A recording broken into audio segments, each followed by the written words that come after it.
Not dare touching. Hello, everyone. Welcome to the Blazers Uprise post-game show. If you can hear me.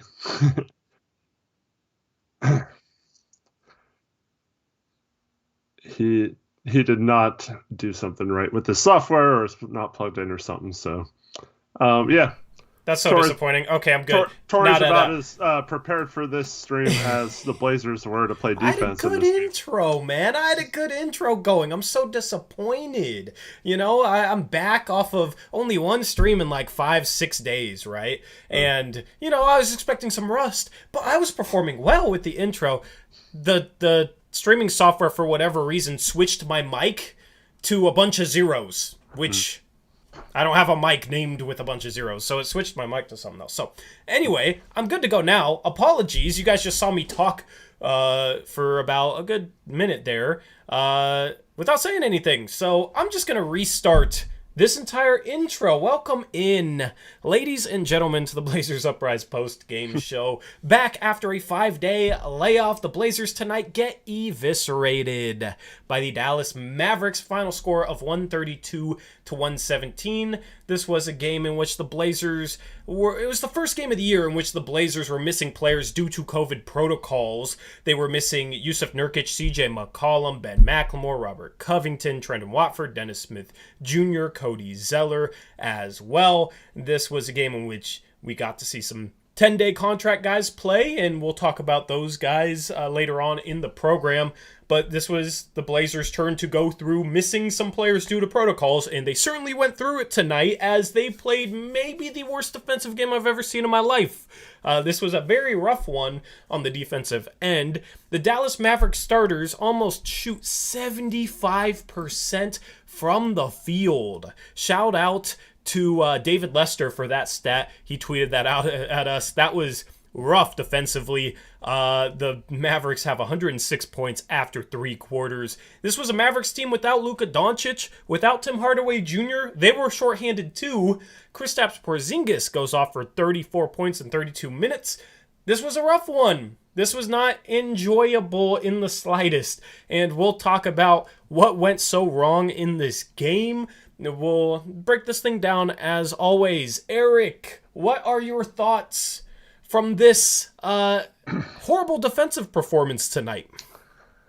My two main takeaways is shame on this organization for playing Damian Lillard 36 minutes in this game. And if it would have been a little closer, he probably would have played like 42 minutes because he came out with like 7:43 left in the fourth quarter, and we were down like 26 or something like that.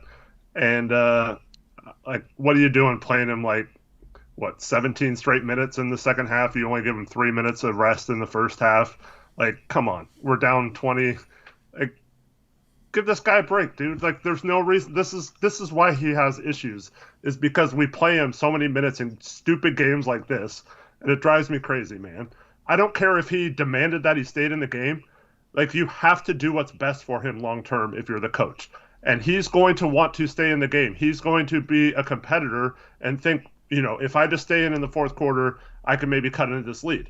We're keeping it close enough in the second quarter. He didn't have to be rushed back in either. Like, we were within 5 or something when he came back in. Like, there was no reason to rush him back in after only sitting 3 minutes and playing the whole first quarter. And I just think this is just, like, it's borderline, like, negligent how we use him and how we run him into the ground. And it's been going on his whole career. And I'm just sick of it, man. In this game, he had no business playing much of this game. We should have just turned it over to the young guys and just let them do whatever. Because that brings me to my second point. I told you before the game that this is a game where the young guys could actually do something for us. And they come in and play hard. They were balling out there, man. They were cutting. They were doing stuff off the fly, spontaneous. They were hustling on defense. They were playing hard, and that's all I wanted to see tonight. And quite frankly, our rotational players that played in this game absolutely stunk effort-wise. They did not bring it. They were stuck in mud. We're down 25, and we're still walking the ball up the court, not even getting into our offense until 15 seconds on the shot clock. No urgency. No, I wasn't even going to get mad tonight. I was like, I don't really care about this game. Like, win-loss wise, but like just the fact that we played Dame so many minutes and that we were getting blown out and we still played him that many minutes. And then on top of that, the players just looked like they had no reason to be even in the game. They were just walking around and making mistake after mistake on defense, like you said. Man, it was just awful, man. Like, don't play if you're not going to try. Like, so that's why we got some new guys. I know they're going to play hard. Put them in the freaking game and just let them play the whole second half. Like, send a message. Like, do something. But like they need to make a move or something. Like bringing in 3 guys off the street that are better or showing out better than people who are on the actual team is a great way to send a message, right? Yeah. That's what I wanted to see tonight. If you look at things, Eric, so they started Frank Ntilikina, Jalen Brunson, Dorian Finney-Smith, Kristaps Porzingis, and Dwight Powell, right? If that was the starting lineup of like a team for an entire year, that team is easily in the lottery. Easily in the lottery. That's probably a bottom 5 team in the league, right? Their top 2 players off the bench, Josh Green and Brandon Knight, right? So this was not a good Mavericks team whatsoever. The Blazers still had Dame, they had Norm, they had Nas, they started Snow, and they started Larry Nance Jr. Now, I don't try to read too much into plus minus, but you look at the plus minus of the starters all the way down, and it's all in the same area. That's how you know that that lineup, those starters just collectively got absolutely outplayed by Dallas's starters. Larry Nance Jr., minus 29 in 32 minutes. Tony Snell, minus 28 in 17 minutes. Norman Powell, minus 29 in 30 minutes. Nas, minus 24 in 34 minutes. And then Dame, minus 28 in 36 minutes. They got crushed. The starters did. Now, if this was a situation where, okay, when we have the bench lineup in, we struggle because we're playing 10-day guys and we're having to play Greg Brown and CJ Ellaby and whatnot, okay, I get that. But outside of Anthony Simons, all of those guys were at least a plus 8. Our starters played a horrible game, and they weren't outmatched. Our starting lineup, talent-wise, maybe size-wise, but yeah. I mean, Kristaps Porzingis is a size problem, but I mean, we have Damian Lillard on our side. It's like, if you just look at those lineups, those starting lineups, they're pretty even. They're in the same ballpark, at least. And our starters got absolutely eviscerated. I'm disappointed in that. And it came on the defensive end. And defensively, this was an absolute joke. And it was a joke from every starter in the starting lineup. Every starter. There's not a single starter that I thought played with enough energy on defense, and not a single starter that played smart defensively. Now, Nasir Little in the first half has 2 steals, 3 blocks. And I single Nasir Little out because he'll make good defensive plays. And he has a ton of defensive potential. I think he can be one of the better forward defenders in the league. But I don't know if there's been a single game this year where I've seen a single player on this team make so many off-ball mistakes. Mm-hmm. He made so many off-ball mistakes. He basically just ball-watched the entire game. And when you ball-watch, you can get steals. You can rotate over, block a couple shots. He especially, outside of the plays that he did make, getting steal, getting a block, he made a ton of off-ball mistakes, more so than any other player in this game, and it's disappointing. He loses track of his guy when his guy is off the ball. He just watches the ball. Any screen, flare screen, or a screen in the corner he got caught on, he's lost. There was times where he was 25 feet off his guy. Like, his guy would be in the opposite corner, and he'd be almost on the other side of the key. And then he'd close out on that guy, and he had bad closeouts. Like, Nasir Little frustrated me in this game. Norman Powell, I thought, didn't bring energy on that end. He got blown by a couple of different times without much effort. Dame's not a great defender. This was kind of a typical weak defensive game from Dame. Tony Snell just doesn't bring energy. And then Nance wasn't really a factor on that end either. I want to say something about Dame. Yeah. I think the reason our defense is struggling so mightily the last few years Dame just does not guard anyone. Like he will if he has to, but like he spends the first 10 seconds of every defensive possession trying to find the guy who's least likely going to be in the play and guarding that player, right? Yep. He's never really on ball. Like we had one game, it was actually, I think it was the Suns game, the one we won by 30, where he actually guarded Chris Paul a lot in that game, or like was on the primary ball handler a lot. And we have our best defensive game of the year, right? And or one of them to that point, obviously early in the season it was, but like there's, I feel like he just goes and takes whatever guy is in the corner every possession, and it was I mean, this isn't necessarily his fault. I mean, the coaching staff has to recognize that this is causing issues with our defense, but like once again, this is the problem. You play in major minutes. I mean, the first half, we literally just ran him, Dame make a play offense the entire time. Oh, here's the screen, do something. Here's no screen, do something, Dame. Like, that's all our offense was the entire first half. So, like, I understand he doesn't have the energy to play, but that was the whole point of having a ball movement offense. And we see Dallas, who has, like, I mean, I guess Brunson's okay, but, like, overall, they have, like, no playmakers. And they got, I mean, quite frankly, Josh Green has been terrible in this league. Yeah. And that guy looked like freaking Pete Maravich. So, like, he's out there, like, dropping around the back, like, side passes and all this crap. Like, we have guys who can make passes like they made. Like, Dwight Powell was making, like, just normal passes and leading to open Porzingis shots and stuff like that. There's no reason why our players can't run an offense like that. And it's so frustrating to watch it time and time again, like us just depending on Dame to make something happen and then trying to hide him on defense. And it's the problem. Like, challenge him to guard the ball or do something. Like, and I feel like our defense would improve that much more if Dame was aggressive on the other end as well. And once again, that might not necessarily be Dame's fault because the coaching staff, both the last one and this one, is allowing it to happen. But, like, I just think, because, like, Steph Curry does that sometimes too, but he's also engaged in the play, and he's not trying to guard the guy who's ever least likely to get the ball, but he's matched up with them a lot because that's the matchups at the beginning of the game. Obviously, you want, like, your best defenders to guard their best players or whatever, so he's not always one-on-one with that guy. But at least if he does get in that situation, he won't, like, purposely avoid it. He'll like step up and try in those situations. And I feel like we just try to purposely avoid ever getting Dame in those situations. And then when CJ's in, then we do the same with him. And then all of a sudden, 2 out of our 5 defenders have to be avoided with any kind of involvement in the action that's going on. Yeah. Yeah. I mean, Dame is engaged when he's on the ball and defending a star. Right. Outside of that, he's not engaged enough. So why don't we just put him on the best player?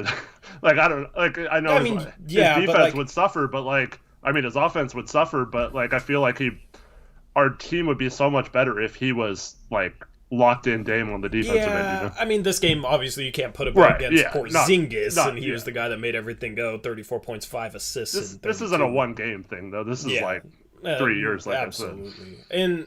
But it just comes down to off the ball, we are so pathetic. Like, it's insane how pathetic we are off the ball. And it's Dame, it's Nas, it's been Rocco, it's been everybody. This team, like, I think the biggest problem defensively with this team is they just ball watch. They just ball watch. When you're on defense, you want to have your head in between the ball and your guy, right? So you can see the ball, but you also need to see your man, right? So that's called having a head on a swivel. You want to see the ball, you want to see your man. We just turn and just watch the ball. And then, like, occasionally we'll check and make sure. But, like, we'll get back cut all the time. How many wide open dunks did we give up because we just lost guys, didn't know who to pick up? Some of that was not getting matched up in transition. But just, you know, Porzingis had, like, 3 completely wide open dunks for no reason in this game. But so much of it is just ball watching. I mean, the play that sums it up the most is Nasir Little's guarding Kristaps Porzingis, the guy who's crushing us, right? In the second half, he's guarding Kristaps Porzingis. And he is ball watching so heavily, he lets Kristaps Porzingis cut right in front of him. And then he's like, oh shoot, he tries to go for a steal, fouls him, and one. Right?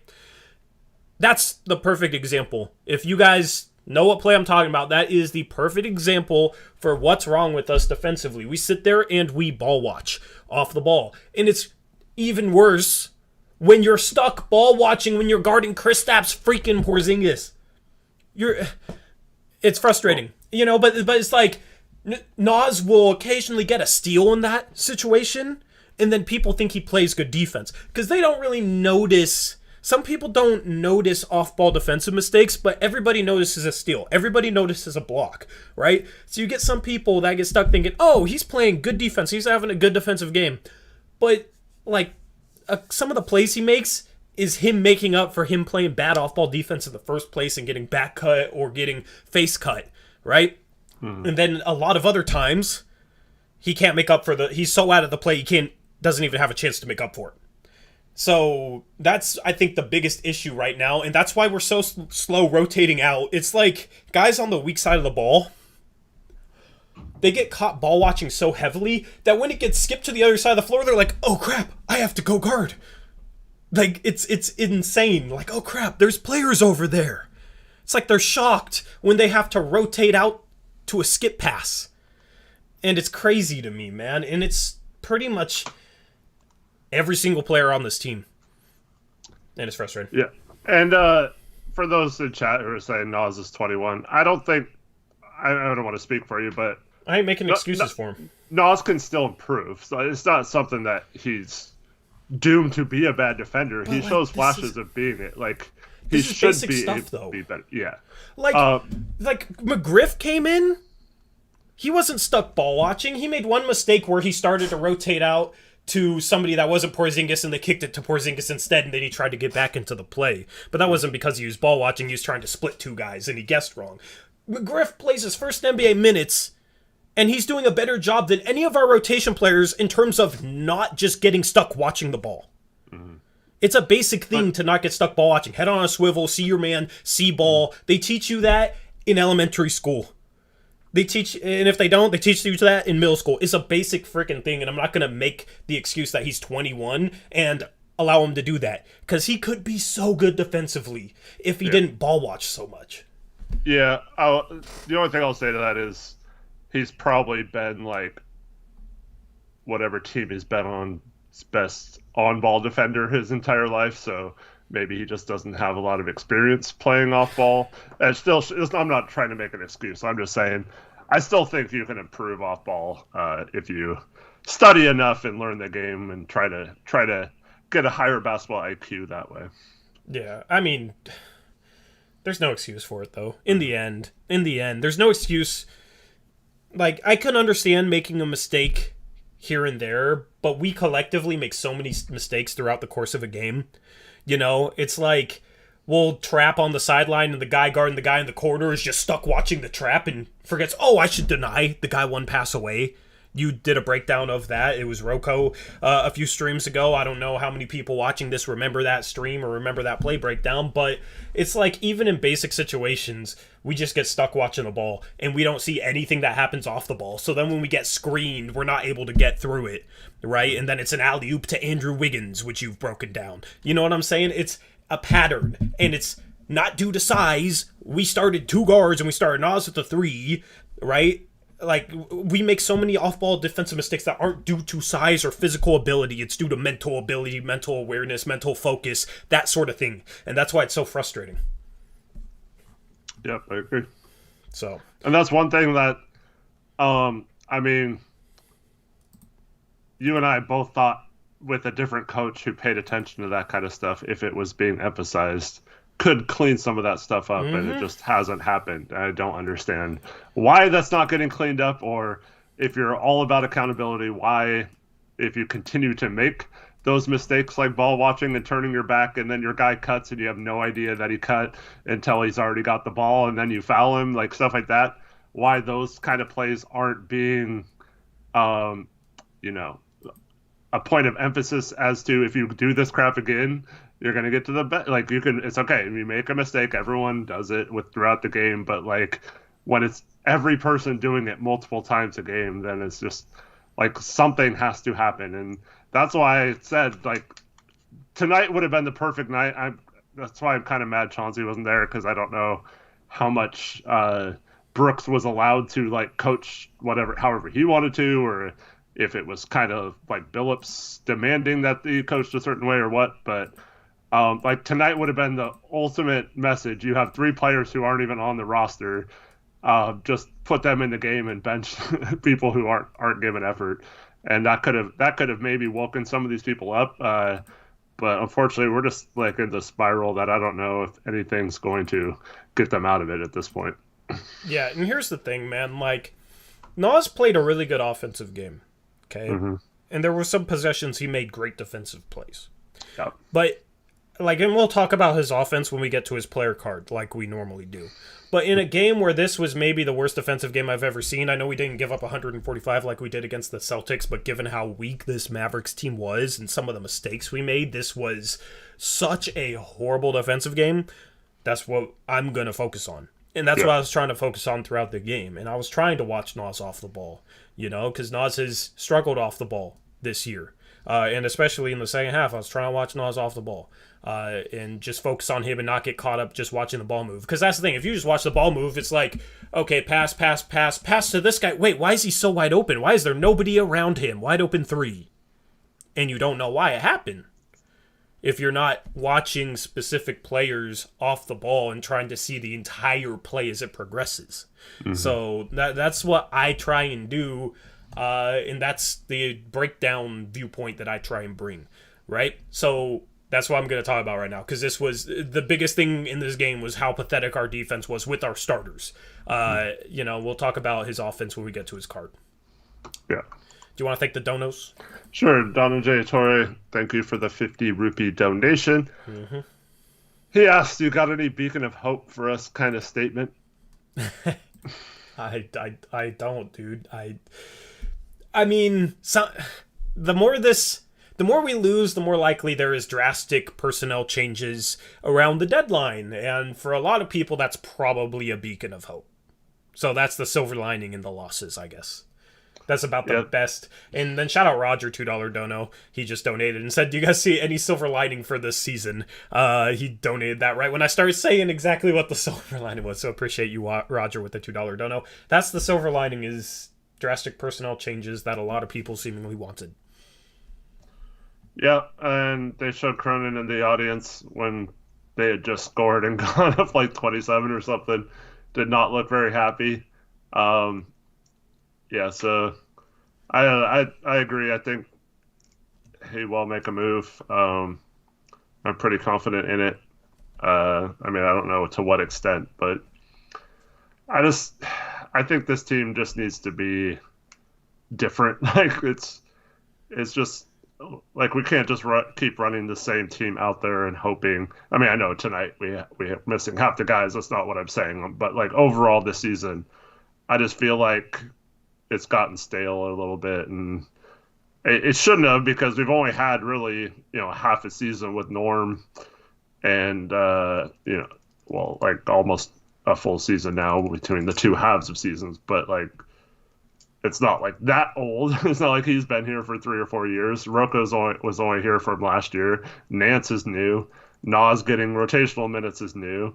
So like that kind of stuff shouldn't look like this. It should be, I don't know. It should be like I still think they care, but like, they give up 3 open threes in a row when it was 41-41 and we're down 9 all of a sudden. Yep. And it's just like, oh well. There's no like people getting pissed off. Like you have people like raising their hand, my bad, but it's not like they're like mad or getting frustrated or then take the aggression back out on them or anything. It's just you had freaking Nas and CJ Ella be like joking around, smiling when they're down 23 in the second half. Oh man, Nas with the flexing when we were down 30, almost like. Did he flex when we're down 30? He was doing that in the second half. Yeah, he was going like when he hit the 3, he was going like this, and then it was. we're so screwed mentally. That pisses me off so much, dude. And like I'm happy for Nas, Yeah, and Nas should be like happy for himself. But bro, you've made numerous defensive mistakes this game. The entire team is absolutely getting punked, getting eviscerated, which is my word of the day. Eviscerated, and you're sitting here hyped because you made a 3 to cut it to 30, and you're joking around down 24. That, like, the team mentally is I don't know, dude. Like, are you gotta be kidding me. I've complained about the lack of competitiveness numerous times and how we need an asshole. We need a Draymond Green. Because if Draymond Green was on our team and saw that, Draymond Green would have been cussing him out. Mm-hmm. You know what I mean? Like, but like Dame isn't that type of guy, you know, and Dame makes defensive mistakes too, right? And so that's the problem. Like, our culture, like, we have guys that like each other off the court, but our culture is essentially, yeah, we don't play no defense, but we don't care enough. I mean, I'm sure the players want to play good defense, but we don't care. So it's just extremely frustrating, dude, because it's just pathetic for a basketball team at any level to just be okay getting punked on the court like that. And like a tougher team, I mean, you give up the amount of like wide open lay-ins and dunks we gave up for a portion of this game. What did they have, like 70 paint points or something? Mm-hmm. We can look at the team stats in a sec. At some point, like, someone's got to put it into the, you know, like, I'm not saying be dirty or anything, but like they should not be getting easy buckets every play. And we just have it happen, and then next play down, it was like, oh, same mistake again. There we go. Another dunk. Yay. Yeah. Another wide open 3 with no one 10 feet. It's just frustrating because I feel like if we were just mentally locked in and dedicated to being better defensively and we cared as much as we should, then we would be fine. Like, this roster would be good. Like, and we would have a chance at winning 50 games. Yeah. But we saw earlier in the season, right? You know, accountability. We need to buy in defensively. And at the start of the season, we were actually playing solid defense. We locked up a healthy Phoenix Suns team. We locked up a healthy Grizzlies team, right? Like, at home, we started, 10 and we won 10 games in a row. We were like 10-1, and that was because over the first 11 games at home, we had like the 8th best defense. Yeah. That shows you that this team can play frickin' defense, right? It's just like they needed to be on their home court to have energy, right? They couldn't bring the same energy on the road. Their energy was night and day different at home and on the road. And then, like, our focus and our just everything at home has fallen off. Our energy, our focus, our awareness has fallen off. And this is the result, right? But it's just frustrating because it's like, I thought this team was better than this mentally, and that's why I was high on this team going into this season, and that's why I think you were high on this team going into this season. And you saw flashes of what this team could be, I think, in terms of how they played at home the first 10 games of the year. They win 10 games in a row, right? Like, if this team was good mentally, I think they could become that team somewhat consistently and be a really, really good team. But this team is so far off mentally that I have no hope for this roster now. And we need drastic changes. That's kind of where this has ended up. So, yeah, and then we, earlier, Daniel G with a $5 donation. First game I got to go to in 2 years with fam. So that's good that you got to go to the game. Sorry it was this one, though. Safe to say we were very disappointed with the lack of defense and the ball watching. I agree. Yep, appreciate you, Daniel. And then shout out Don and J Tor with the 200 rupee dono. He says, is there any hope we win 50 games and finish as a 6 seed with how easy our schedule gets after trading for some pieces with the same scheme? Also, is moving Norm like a must-do thing, or do we keep him? I don't think there's any hope we win 50 games right now. Even if we make the right trades, even if we kind of turn things around, it's going to be almost impossible. We'd have to finish 37-12 in order to win 50 games. Mm-hmm. So I don't think there's any chance that happens, just with where we're at right now. As far as moving Norm, I don't think it's necessarily a must-do thing, but he's a big part of the problem. But I feel like if he was brought into a defensive culture, he'd be fine. You know what I mean? So it's like, it's hard to figure it out with somebody like him because he has not. He's been a poor defender this season, and he hasn't cared as much as he's needed to. When he got brought over at the trade deadline, he defended hard. It was like he got. It was like he was trying to. It was like he was playing defense. Let me restart here. He gets brought into the team and he busts his ass defensively. The first 10 games, first 15 games on this team, I thought he played defense well. I thought he played hard defense. And it was almost like he was trying to spark this team defensively. Like, okay, I'm going to come over. You guys have struggled on defense. I'm going to defend hard and defend with energy. And hopefully, you guys will too. But then everybody else around him still slack defensively. We're just running a conservative drop scheme 100% of the time, except for when we run zone. And it's almost like that has turned him into a guy who's just like, whatever. Not going to play defense, not going to play hard on that end, not going to be a good defender. Yeah, the zone defense was getting abused tonight too, and no one knows how to rotate out of it. And I don't know why we run frickin' zone, dude. Like, do they have to have stats like, okay, we get scored on this percentage of the time when we run zone compared to when we run an aggressive pick and roll scheme or drop scheme or whatever? Zone doesn't work in the NBA. It might have worked back in the day when usually you had a power forward and a center that can't shoot, but they had. Dwight Powell can even hit threes. They had 5 shooters out there on the court. Like, you can't get away with running zone. It doesn't work, especially if you don't know how to run it. Yeah. So, let me give credit to who said this real quick. Let me thank Emerson. Okay, yeah, go ahead. You find that Emerson, member for 16 months, appreciate you. Says still watch games, but already numb to the disappointment. I mean, that's a good thing if you're numb to the disappointment and you can just watch and kind of be like, oh well. I'm pretty numb to the disappointment as well. It gets frustrating seeing such stupid mistakes, but we see them so often that you just expect them at this point, and it's a little bit easier to handle it when you expect it, I guess. So I'm kind of in that boat with you, Emerson. Appreciate you being a member. Yeah, so I can't find it, but it was I'm sorry whoever said it, but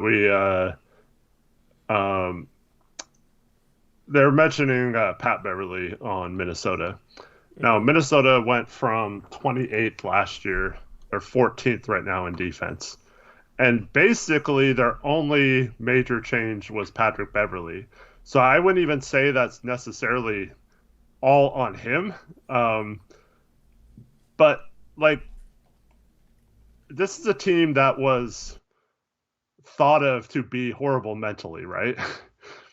And they had a lot of the same issues we had on defense. Cat can't play defense. Anthony Edwards can't play defense. D'Lo can't play defense. And they have a coaching change, and they start using D'Lo in some unique ways. Reese sent me a video on some of the ways that D'Angelo Russell was being used by Finch to like make him a better defender. And that's kind of like what I was talking about with Dame, is that like instead of keeping on doing the same thing that doesn't work, like try to use him in a different way maybe on that end.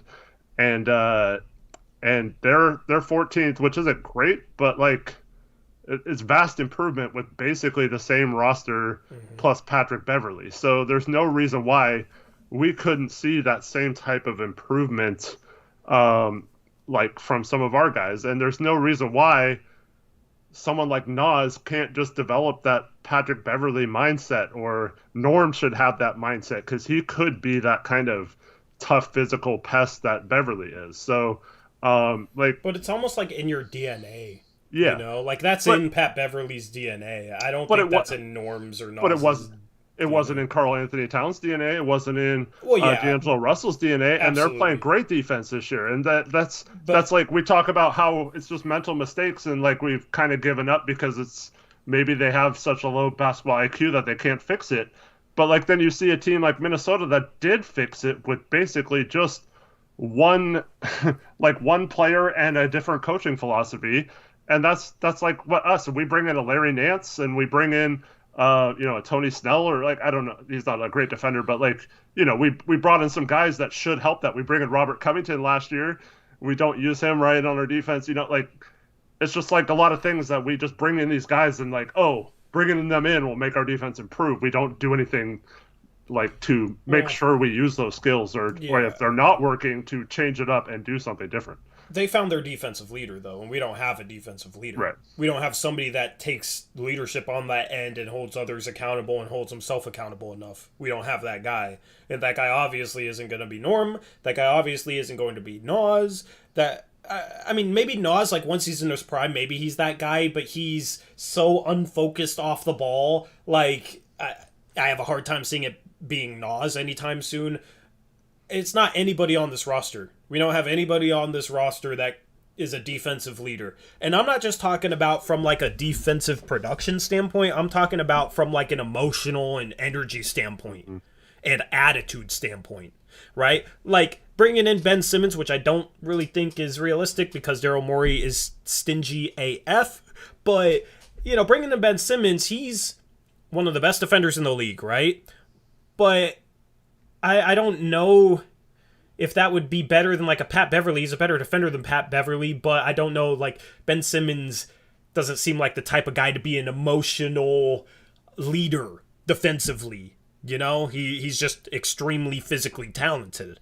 So, I think Draymond Green would be a better pickup defensively for Ben Simmons, not because he's necessarily a better defender. I'm not going to make that argument either way, but just we need an emotional leader on the defensive end.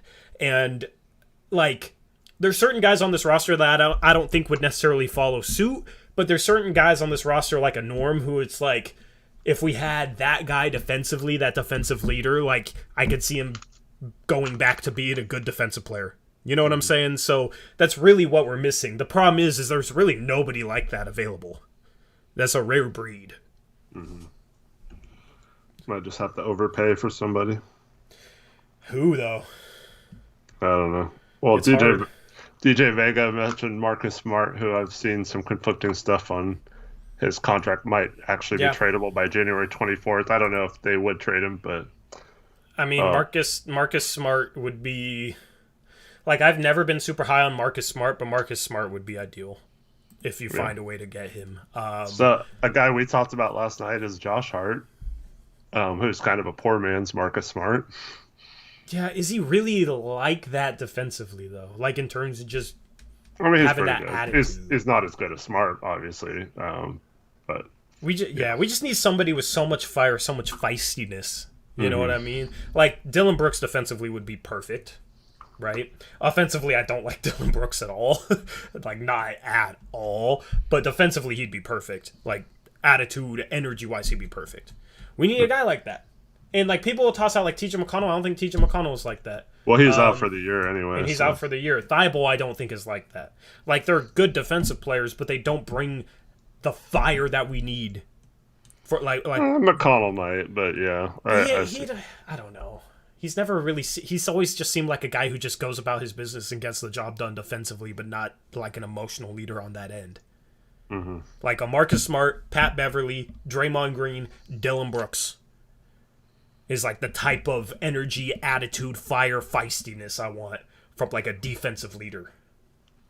The problem is, though, is that teams, once they get those players, they become like the heart and soul of the team, right? Mm-hmm. And then teams don't want to give them up. Even if they're getting like a better player, it's hard to give up like the heart and soul of your team, right? And see, every time we have this conversation, people end up saying, well, we should have kept Gary Trent Jr. then. But Gary Trent Jr. was poor defensively for us last year and very lackadaisical on that end.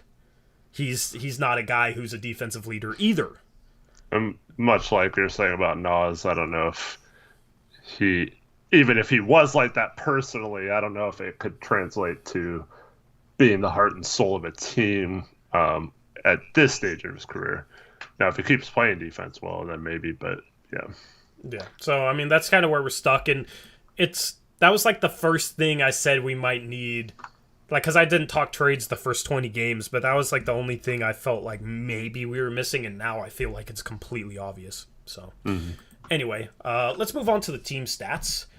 Here we go. Team stats. Portland 117, Dallas 132. Shooting percentages were not good for Portland. Look at Dallas, 57% from the field. Insane. We had 42 free throws, which is actually an insane number. That's not a typo. 35 for 42 from the free throw line. So, I mean, we got to the line. I don't know how we got that many free throws. That's an insane stat. But they got to the line 33 times. Their points in the paint, 68. We only had 28. Yeah. What jumps out to you, Eric? The poor shooting from us and the good shooting from them once again. 19 assists. We gave up 38 assists on 48 made field goals for them. Yep. So, yeah, 23 assists at halftime. They were moving the ball well, once again, without Luka, I mean, like I said, Brunson's okay, but they should not have abused us moving the ball. And how come we're playing a team with, like, I mean, I guess Porzingis is a primary scorer for them tonight, but, like, on the perimeter, they don't have necessarily a primary scorer, right? Mm-hmm. Yet someone's always wide open. Yet they commit, like, 2 to 4 guys on every position to Dame, and we still don't have anyone open. Like, I don't understand how that's even possible. Like, we didn't have anyone open. Like, no one is, like, they get open shots when we're playing basic defense and not trying to double team anyone, and then we get no open shots when they're literally sending all their guys' attention towards Dame, and no one can make up for that. I don't know. Yeah. I mean, we've always struggled at handling the attention that Dame gets. And, I mean, that's a whole nother long-winded conversation if we want to talk about when Dame gets trapped, because we did not handle it well today. Just very stagnant, man. And I understand when you have, like, a McGriff in there, he might be kind of stagnant, but that's why you need structured freelance. That's why you need to learn how to freelance in productive ways instead of just watching one guy dribble the ball, right? Because you bring in a guy like a Cameron McGriff or a Jaron Cumberland or whoever, right, and just plug them in, and if you know how to freelance, set off ball screens, cut, and that type of thing, they can be a part of that, right? Because it's not like, oh, you're supposed to go from spot A to spot B and set this screen, right? You're just basically playing basketball, but playing it in a smart way. And shoot, when you had the 10-day guys in, you see Brandon Williams cut and he gets a layup? Yeah. Like, look, they can do it, right? Why can't we? Mm-hmm. You know what I mean? Did we have one cut for a bucket this entire game with our starters? We have that one where Snell kind of just, I don't know if it was necessarily a cut, but Dame threw the ball. It looked like it was going to be another turnover, and Snell caught it in the middle of the paint and dumped it off to, I think, Nance for a dunk. That was the only play I remember where we even cut like that. Yeah, Larry Nance is the only one who cuts on this team that actually plays minutes for the most part. I mean, it's just frustrating. You got to learn how to freelance in the NBA so that if you're taken out of your sets by good defense, aggressive defense, you're still able to come up with something productive instead of just relying on Damian Lillard or CJ McCollum to hit a bunch of tough shots, and we've never gotten away with that. That was another one of the hopes with Chauncey this year, and we have not gotten away with that, and it's frustrating because you can't have postseason success offensively if you don't know how to play out of freelance situations, and if you just rely on whoever has the ball to try and make something happen. It has never worked for this team, and they've always regressed offensively in the playoffs because of that. So, I know the defense is obviously the big issue, and our offense right now is fine, but, I mean, that's still, even if we were a good team, that's still something I'd be worried about. The way we're playing offensively, I don't think would translate to postseason success, and that's how I felt in previous games. So, yeah, I mean, I don't know, man. I'm about ready to head into your breakdowns. I gotta load them up. But Nick says the coaching never gets any blame. Why? Are you talking to us? I was just blaming the coaching. I mean, maybe he's not talking to us, or maybe he's talking about something else that I missed in chat. But I don't know. I was just criticizing the coaching. So, I mean, This team is not well coached at all right now. This YouTube channel was built on the foundation of being critical. Yeah, if he's talking in general, then I have no idea because we were very critical of Stotts. If he's talking about this season, we've been critical of Chauncey too, and we love the idea of Chauncey and everything Chauncey was saying heading into the season, but it has not played out in reality. So I'm not gonna sit here praising Chauncey when he's not doing what he said he was going to do, and he's not doing the right things, even though I like the hire, and even though, I will never change my stance in terms of we need to move on from Terry Stotts. Chauncey not being the right coach, if he ends up not being the right coach for us, that doesn't change the fact that we needed to move on from Terry Stotts and try and find something better. Mm-hmm. So, anyway. Let's head into your breakdown, Eric. All right. I'm ready for this because you got 5 plays for us. Yep. Yeah, it doesn't have to be too long on each one, but yeah, just actually give me a second because I downloaded them. They download as zipped files, and I always have to extract them, which is annoying. I wish I could just plug the zip files in; it would be a little bit faster for me. But play number 1, I have ready to go. All right. So just real simple. We're kind of matched up well. I think it's Snell and Nas up top here. Okay. Yep. Nance is going to give help. Porzingis is just going to set a simple screen. Both players get caught up on the screen somehow in the second slide. Don't get it. And then somehow, even though they have 2 players on Porzingis in the second slide, in the third slide, Porzingis slips between both of them, and they both go towards Brunson. And I have no idea what either of them are doing here. It makes no sense. We didn't trap Brunson, so there's like no pressure on him.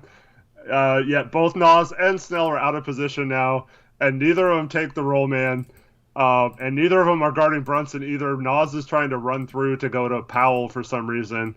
So I guess Nance should have recognized that and switched here. But so Brunson just easily passes to Porzingis there. Mm-hmm. And in the final slide, he has a wide open dunk with no one, even like in the circle area of the basket. This was one of those plays I was talking about at the start of this stream. And then we have Norm at the bottom with his hand up saying, "My bad, I should have helped there." But at the same time, I mean, that's probably Nance's help, even though he's one pass away, just because of where he was standing.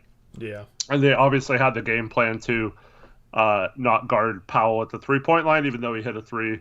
And probably wasn't the worst strategy, but Nance has to recognize that Nas and Snell can't both go to Brunson and then neither get either guy. And Powell, I guess, should have rotated over, but Porzingis either still gets this dunk and maybe an and one if Powell's there because he's just going to shoot right over the top of him. And if not, he kicks out to Finney-Smith, who would have been Powell's guy, and if he was helping, would have had a wide open 3. So just kind of screwed based on the way Snell and Nas handled the pick and roll. Yeah, I mean, you just got to communicate. Like, at this point, Nas should probably call switch because he is so caught up on the screen. And this is what I'm talking about, man. Like, Nas cannot get this badly screened out of the play.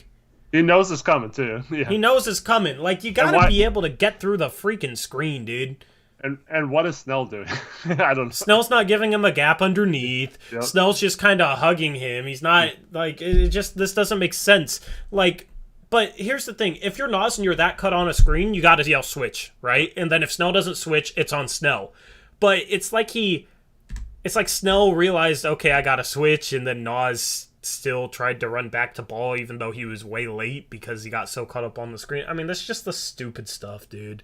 And this is what's frustrating is this is so inexcusable. Pick and roll is the most basic play in freaking basketball, and we get this screwed up on it at the start of the game. You gotta be kidding me. And go back to the first slide real quick for me. Yep. So if you notice this, what I was talking about with Dame earlier, okay, watch where Dame's at right now.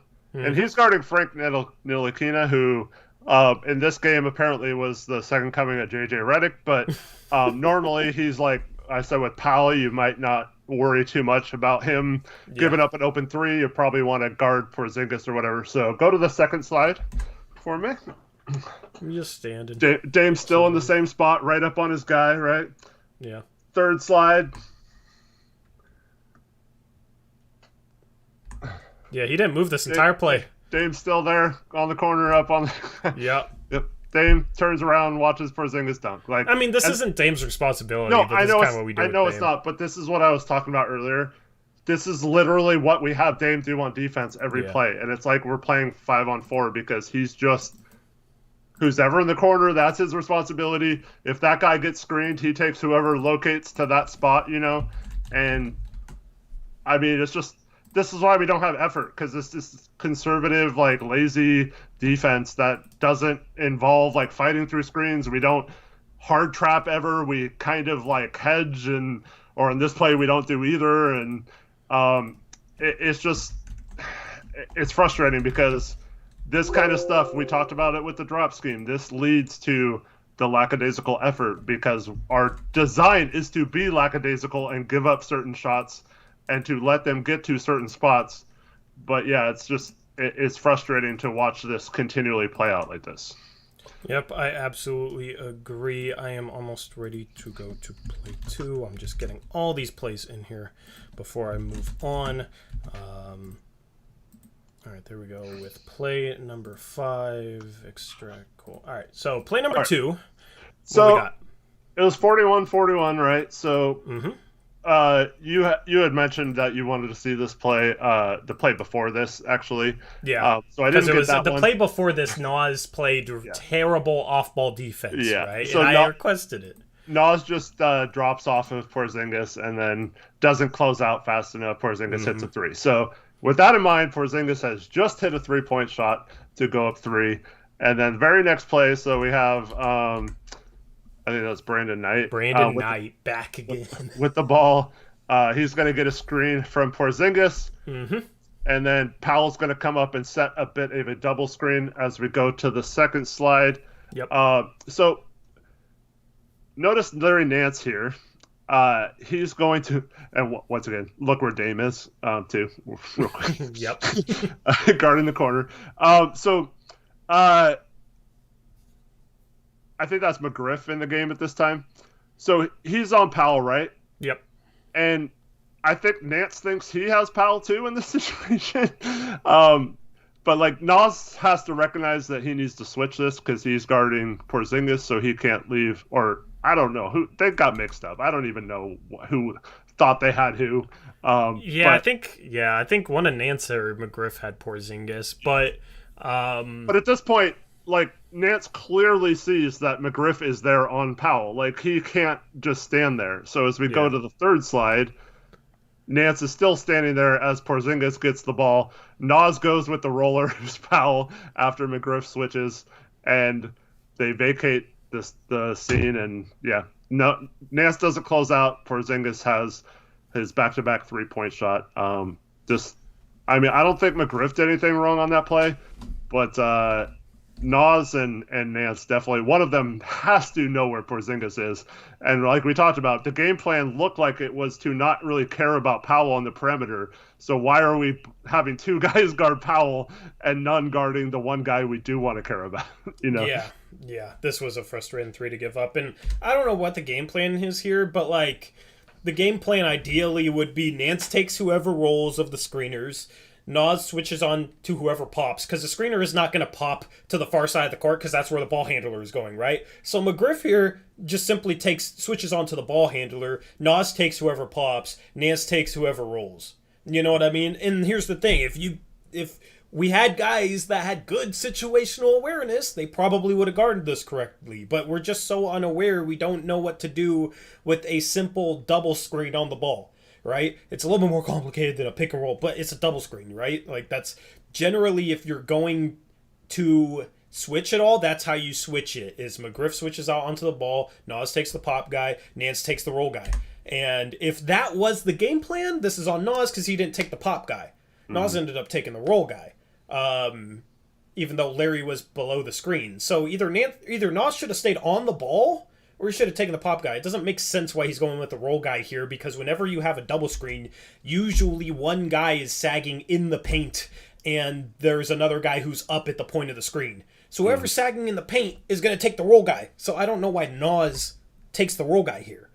Right? And this is part of what I talked about, like him struggling with off-ball defense. This is, like, if he stays on the ball and there's two guys on the ball and then they kick, I can understand it. If he takes the pop guy in here, in this situation, we would have been fine. But it makes absolutely no sense for Nas to take the roll guy here. And also, I mean, Nance has to recognize that the McGriff and Nas are in the pick and Porzingis is slipping. He can't just stand there the whole time. Like, he's doing nothing in this whole play. So he takes himself out of this play by being out of position and not recognizing that Nas has the roll man. He's pointing to him. Well, once again, no, let me just finish this point real quick. So Nas is running towards the basket with Powell. He's not going to get there faster than Nance, who could run towards him, and he's trying to point to Nas to get Porzingis. Like, at some point, you have to recognize that Nas is not the guy who has to get them, that you do.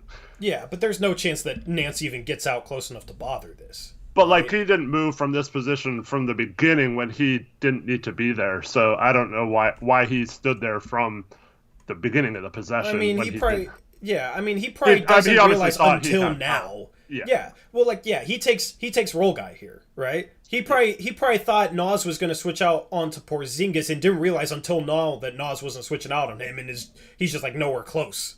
You know what I mean? So, like, I think Nance was okay here. Like, Nance could have ran out at him and, like, should have at least tried in this situation, I guess. But it's like, we're already screwed here. You know what I mean? And it's because Nas we're going with the roll guy when that's Nance's responsibility. Yeah. Right? So, yeah, I mean, but, like, this type of stuff, you know, it's like you have to have a game plan. Yep. You have to have a game plan. And it depends on, like, what personnel is in the pick and roll, right? Because you don't want to switch out, like, a big guy onto their point guard, you know? So if it's a big guy, you have to maybe guard it differently than if it's, like, three defenders guarding this three-man action that are all similar defenders. But the problem is we are so situationally unaware that we have no chance of being able to recognize what we should do in different situations. Good teams know what to do in certain situations like this. You know what I mean? Depending on what personnel is involved defensively. And that's why I always say after almost every post-game, after every game, it's like, set one screen and we're completely taken out of it. And, like, you always have one person mess it up. 1 out of the 5 always messes it up, and you can get a shot with one simple screen. Yep. So frustrating.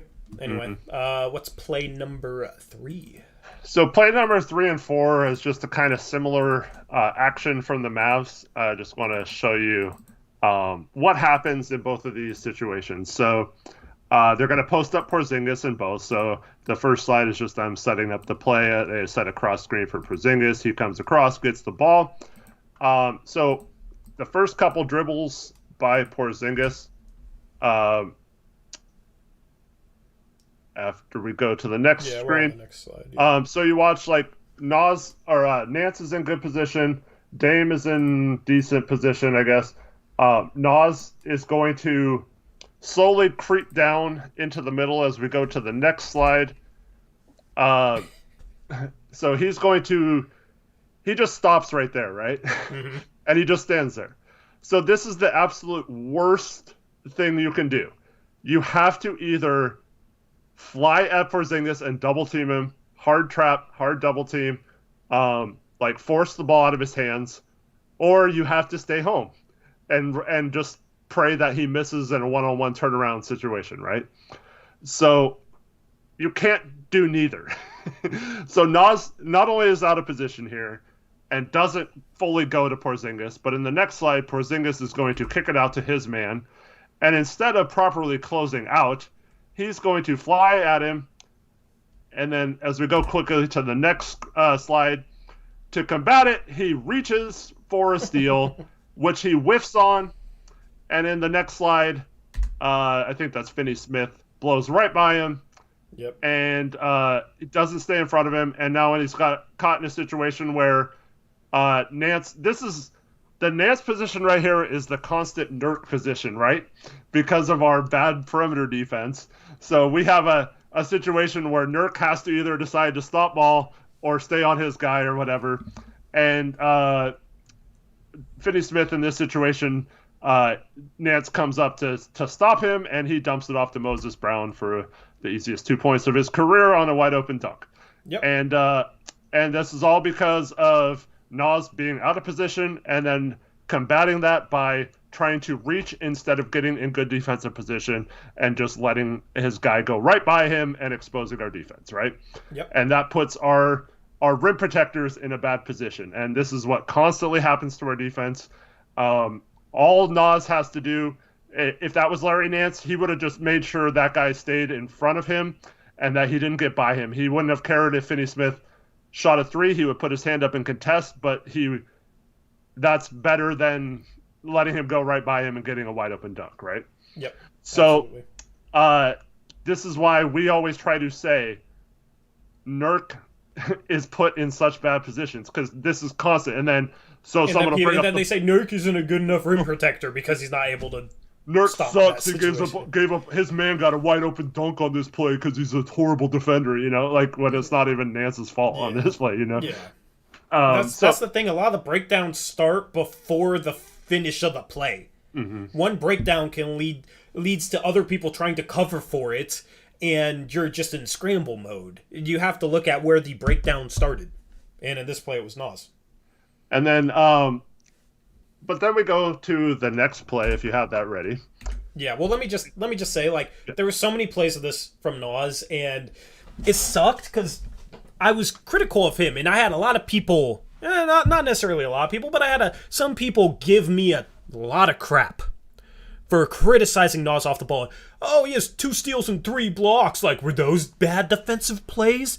And it's people that I talk to regularly, it's you guys know that I like Nas.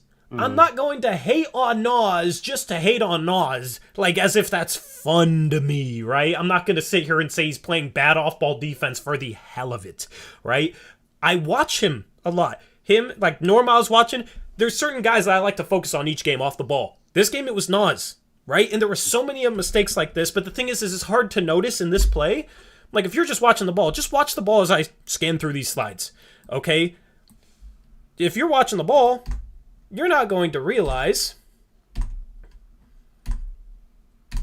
that this is Nas necessarily. Now you might, since he had a bad closeout on his guy, but you're not going to notice in this situation. If you're watching Kristaps Porzingis, you're not going to see where Nas is, and Nas is in a terrible situation in this spot. He's not in a stance. His back is completely turned to his guy, so he's not ready to run back out to him. It's little things like that, and then his closeout guy could is cut terrible. Here and he wouldn't know it. Yeah. So overall, he had so many possessions like this, and it's disappointing because he could be a really good defensive player, in my opinion, if he just cleaned this type of crap up. On the ball, I think he's very, very solid. Off the ball, he's bad. He's real bad off the ball. And that's a lot, Norm off the ball struggles a lot too. It's frustrating. So I don't understand why people think that I criticize certain players just for the hell of it, and I don't understand why people don't realize that I know what I'm looking at, and I'm watching this type of stuff. So that was frustrating during this game, man, because I'm not gonna hate on Nas for the hell of it. Anyway, play number 4, what you got? So this is a possession or two later, almost the exact setup, right? Porzingis gets the ball on the block.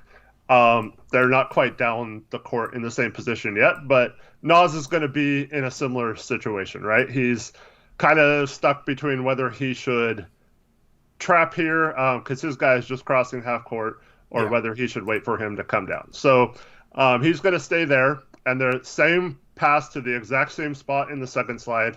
I think it's Finney-Smith again, catches the ball, exact same spot, knows he just blew by Nas the time before.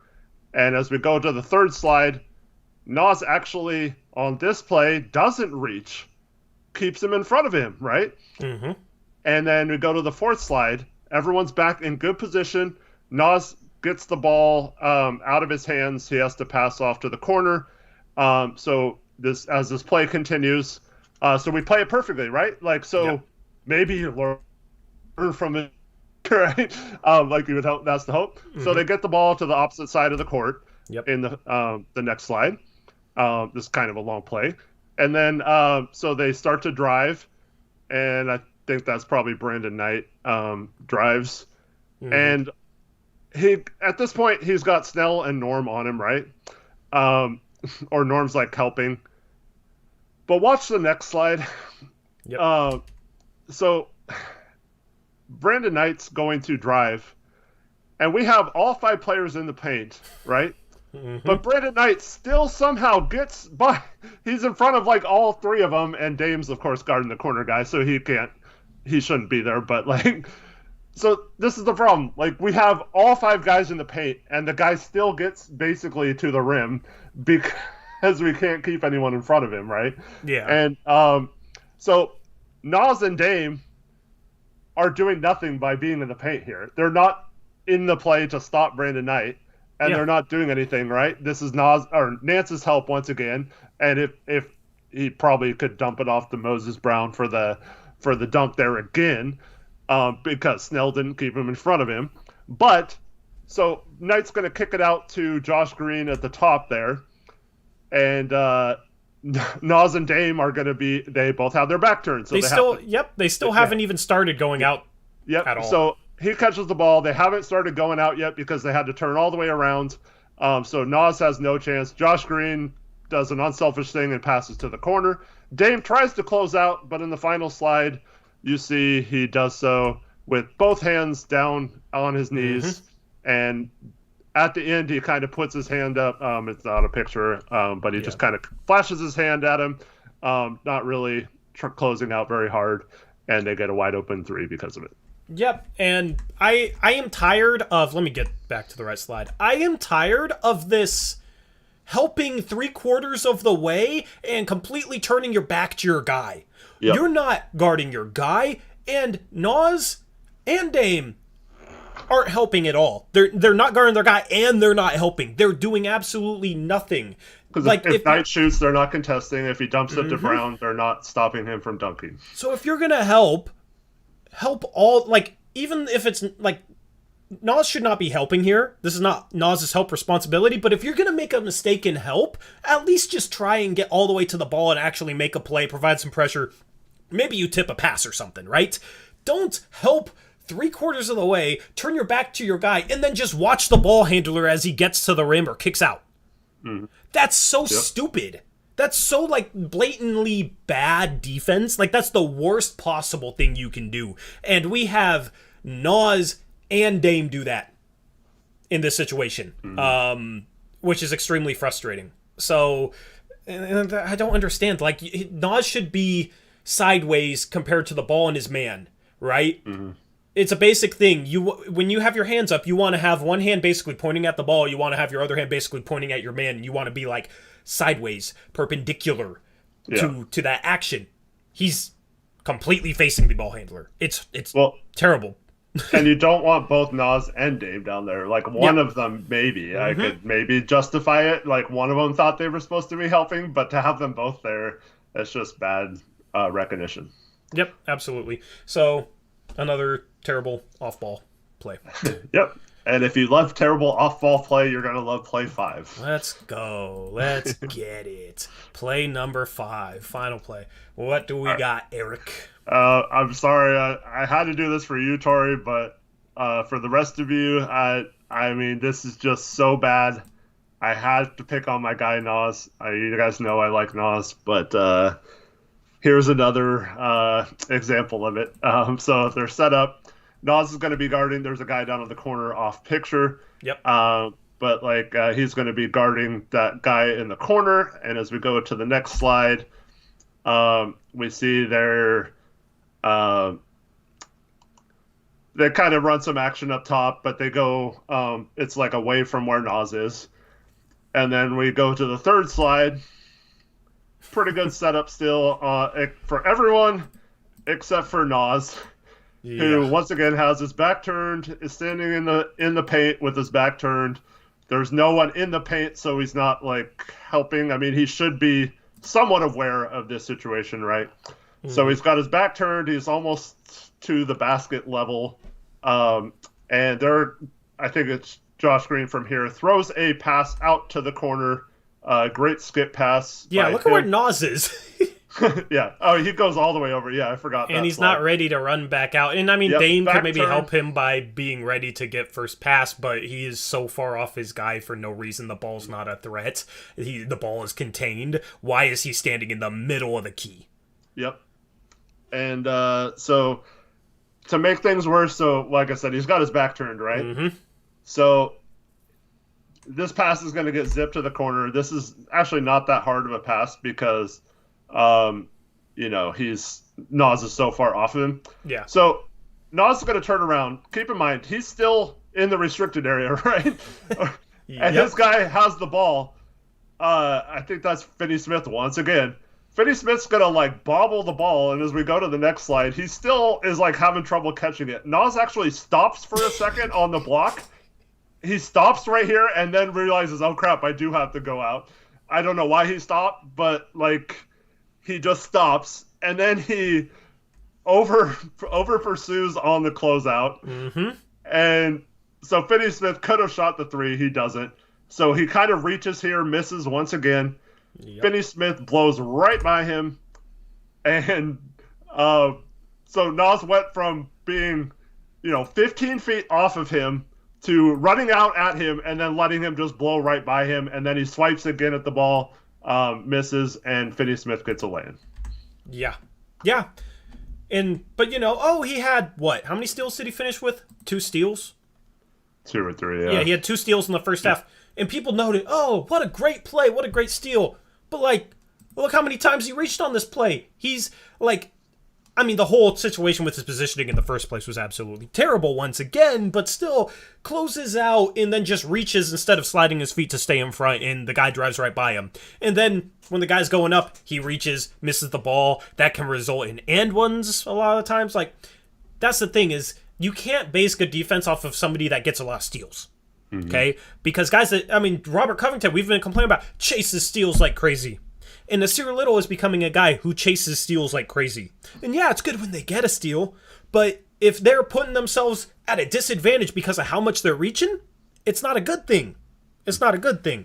So, yeah, this is a good example of that. And that's why, these kind of things, I'd rather just watch McGriff, and if he makes mistakes, at least I know he's going to try.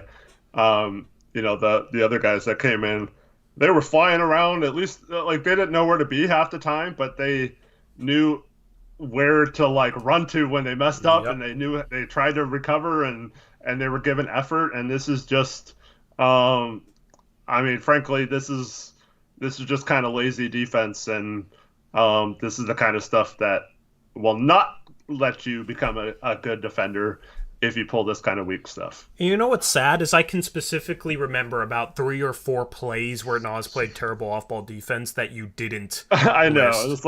It's pick and choose, honestly. And I appreciate you showing some of these because I was complaining about his off-ball defense and how bad it was, and I was getting a lot of heat. And when that happens, a small part of me is like, am I just seeing things? Why is this such a why is this so blasphemous to some people? But it's I don't make things up, you know what I mean? And it's funny because you saw that and you come in here with 4 plays and I can think of 4 other ones. So yeah, he's not on the ball. He's competitive. He still gets blown by fouls a little bit. He's solid on the ball. Overall, Nasir Little right now is a below average defender because of how bad he is off the ball.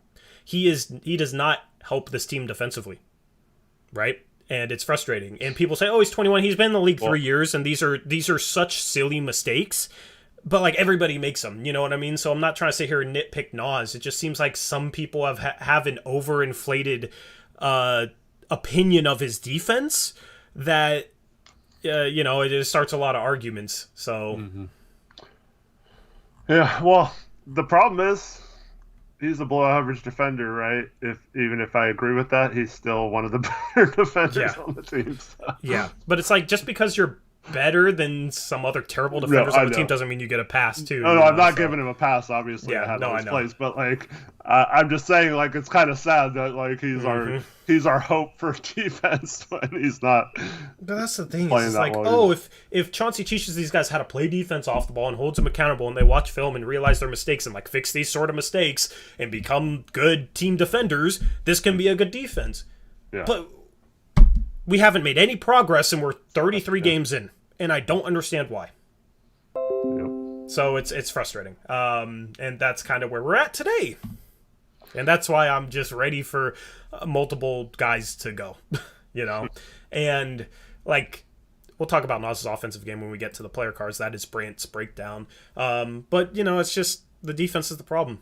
The defense is the problem right now, you know. So we have offensive talent. The problem is we gotta get guys that defend, and Nasir Little is not a guy who defends well at the moment. I'm not saying get rid of him. I still like him, and I still think he can be a really good defender. He just has to fix a lot of these mistakes. He has a ton of potential on that end, and that's why it's even more frustrating when he makes this mistakes, because I think right now, if he just played like solid off-ball defense, he'd be an above-average defender, for sure. If he just played basic principled off-ball defense, but he doesn't, and it's frustrating. So, And I mean, we don't like to come on here and just be critical of players, like especially a young player like Nas. But the hope is these players are holding themselves to a standard that's higher than us. So I would hope that a guy like Nas, if he ever watched this segment or watched film of what happened, would also be disgusted with these plays and want to be better. And so, like, if you have the thing like, oh, it's not my fault, or like, well, I was supposed to be here on this play, so like you're wrong or whatever. Like, I would hope that he wouldn't have that mindset. I would hope that he would be like, man, I need to be a lot better than this. This is not acceptable. Yeah. I mean, like I hold him to a higher standard than other people, because other people are just saying, oh, he's 21. Oh, I heard he's basically a rookie today. I hold him to a higher standard than that. He's in year 3. He shouldn't be making these mistakes. And I bet you he'd tell you he shouldn't be making these mistakes either. And if he's sitting there and making a bunch of excuses for this type of stuff, then he doesn't necessarily, I don't think he has the right mindset to be a good defender, right? Like, I'm not saying he does. I'm just... Yeah, no, I know. I'm just saying, man. Like this stuff is blatant. This stuff is obvious. This stuff is easily fixable. The problem is the whole team makes these types of mistakes. So it's like there's no standard to not make these mistakes. There's no like it's basically just what we do is make these stupid mistakes off ball, and you know occasionally we won't, and we'll shut down the Memphis Grizzlies and only give up 100 points, right? And we'll be fine. But 90 to 95% of the time right now, these are mistakes we're making, and there's no progress, and it's extremely frustrating. So, yeah, that's the state of our defense, and I wanted to see, okay, if these guys just played smarter defense that I think they're capable of, how could they be defensively? And instead, they're just like, oh, we're going to be even dumber defensively and make a bunch of poor mistakes, and that make absolutely no sense, and it's sad, because I don't know, this team is more capable than this. And that's an understatement. Do they just not teach these things to the kids anymore? Dude, I don't know, man. I mean, kids, you play pickup games, and kids just jump in the gym, and it's better now, but there was a period of time where all kids wanted to do was shoot deep threes. Mm-hmm. You know, like, I saw a comment, like, Steph changed the game of professional basketball for the better, but changed pickup games for the worst. You know what I mean? Yeah.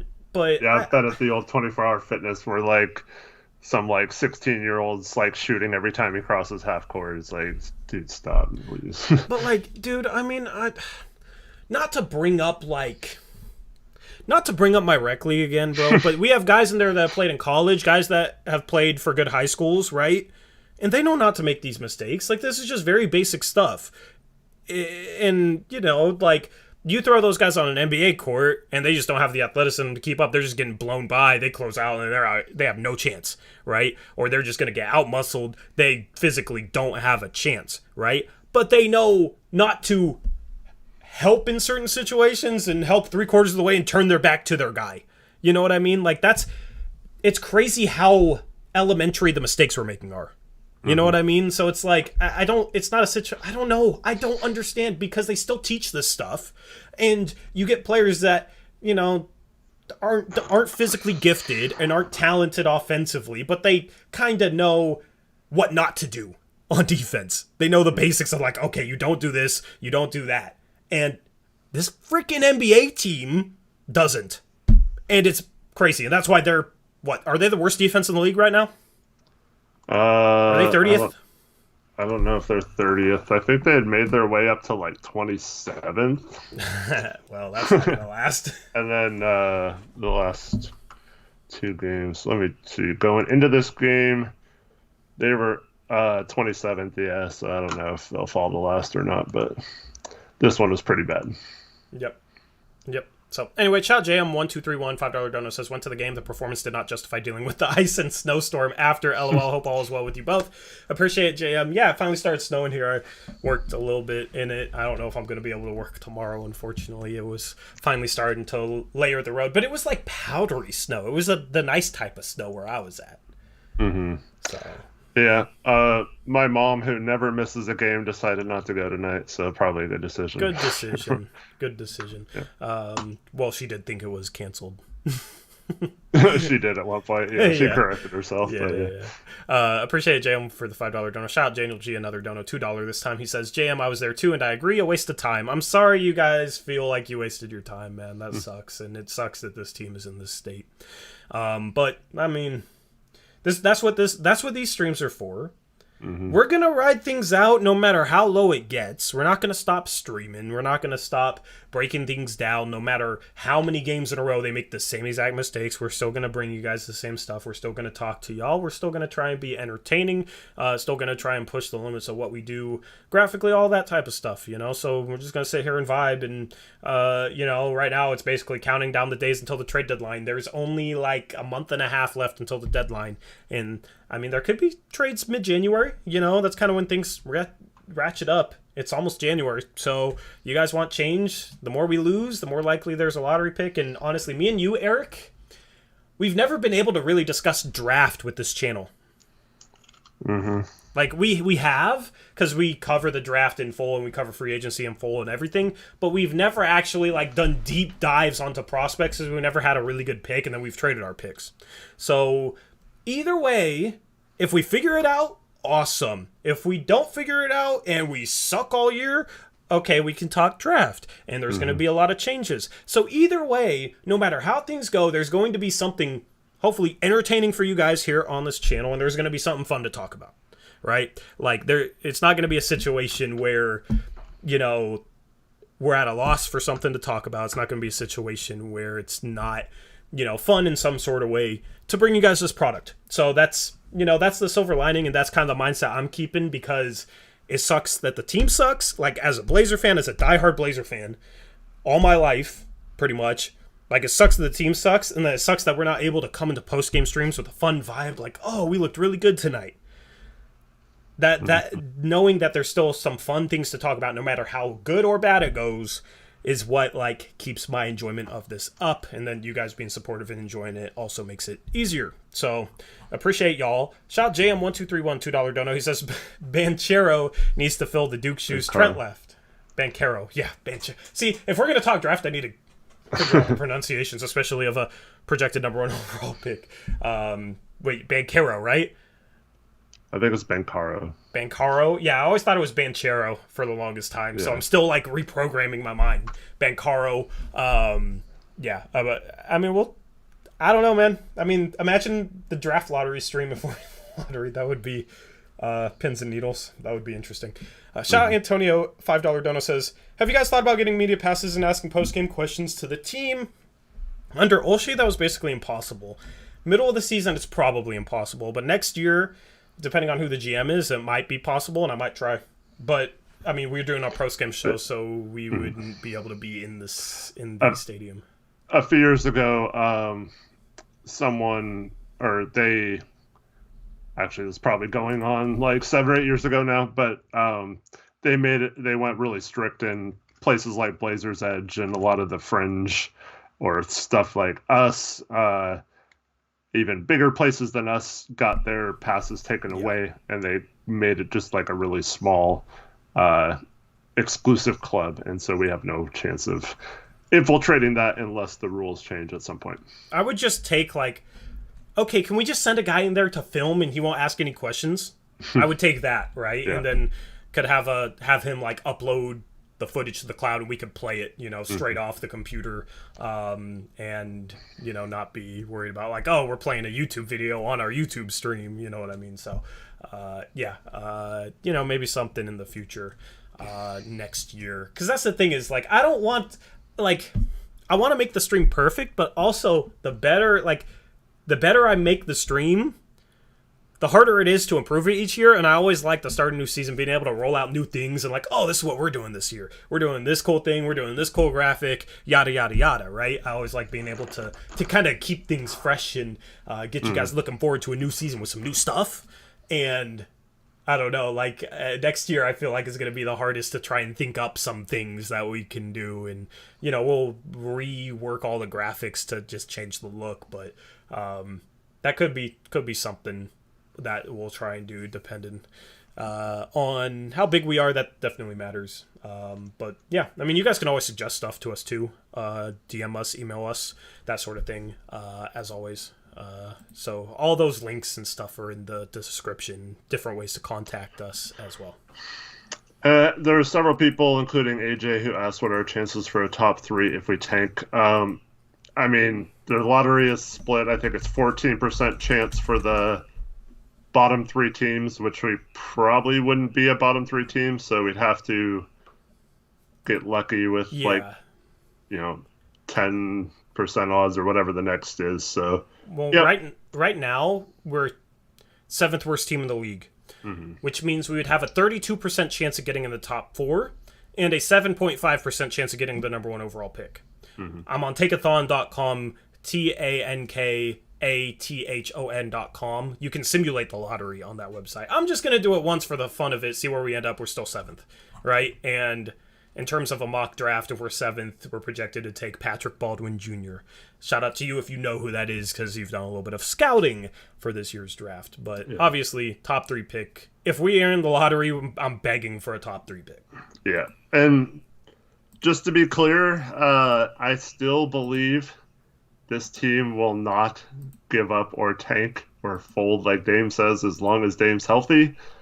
So at some point, whether it's convincing him to get a surgery that he may or may not need this offseason earlier, or trading everyone around him so he has no choice but to the team just isn't good enough talent-wise yet, or it has a lot of young players that aren't ready to help him lead a playoff late season charge like he's done several times in the past few years. So unless one of those 2 things happen, I don't see a situation where we don't have points in the season where we still win like 4 games in a row or 5 out of 6 and get closer to that 10th spot instead of the 3rd spot or whatever. So it'd probably take either us not making the playoffs and getting luck in terms of like if we were 10th and just getting lucky to move up into the draft lottery, or something happening, either the surgery wise or Dame sitting out games or something like that. But it's going to be really tough. Yeah. Your 012 is in here. He says they don't have to give up. This team is that bad. That's true. Yeah. Yeah, but no. Like I could see CJ coming back, like he's going to be back soon. Nurkic coming back out of protocols and us being like relatively healthy. And then like Dame is kind of back and us just like being good enough offensively to win more than half our games the rest of the way. Because we have an easier schedule in terms of opponent strength in January, February, March. We just play a lot more road games. So like I could see us coming back and like figuring things out on the road and having enough talent to win more than half our games, and then we're like right there hovering around 500. We're like in play-in territory, 7th, 8th, whatever. And like, you know what I mean? Like playing our way into the playoffs. I could easily see that happening. That is definitely not out of the picture. We made the playoffs the bubble year, and we were like 10-18. Right now we're 13-20. So And that was a year where we didn't have that many games. We had, I think, a total of 73 games. This year we have 82, a normal schedule. So it's not out of the question at all that we miss. Like, it's not certain that we miss the playoffs, not even close. So, I mean, we'll have to wait and see. This could be a situation where we still play our way in. Maybe we're the 7th seed, whatever. Or we suck all year and we end up getting a lotto pick. I don't know at this point. Yeah. So, anyway, you ready to jump into player cards? We'll go through these kind of quickly. Because we're an hour and 35 minutes into the stream. I didn't realize it had been that long. Yeah, let me get the player cards up here. I'll let you... I feel like I've been talking a lot the past, 15 minutes, so I'll let you kind of run through these, Eric, if you want. Yeah. You're not excited for it? Not really. I haven't really looked at the player stats, so this will be interesting. Dame Foul Merchant Lillard shoots 14 free throws. Inefficient night from the field. 5 assists, 5 turnovers, -28. I mean, he shot well from 3, 38% if you round. So he's still hitting threes. Yeah. But he hit a deep 3. You know, it was nice to see him hit a deep 3 in transition when nobody picked him up. That was cool. But he didn't go off like he did against the Pelicans. Mm. Yeah, he was okay. 5 turnovers are killer. They had, we had 11 turnovers total, 5 of them for Dame. Something like that. Not good. Defensively wasn't good. Felt like the whole first half was just stand around and watch Dame shoot a contested step back shot, whether it be a long 2 or a 3. And once again, I don't like the 36 minutes, like Eric Wilson points out in chat.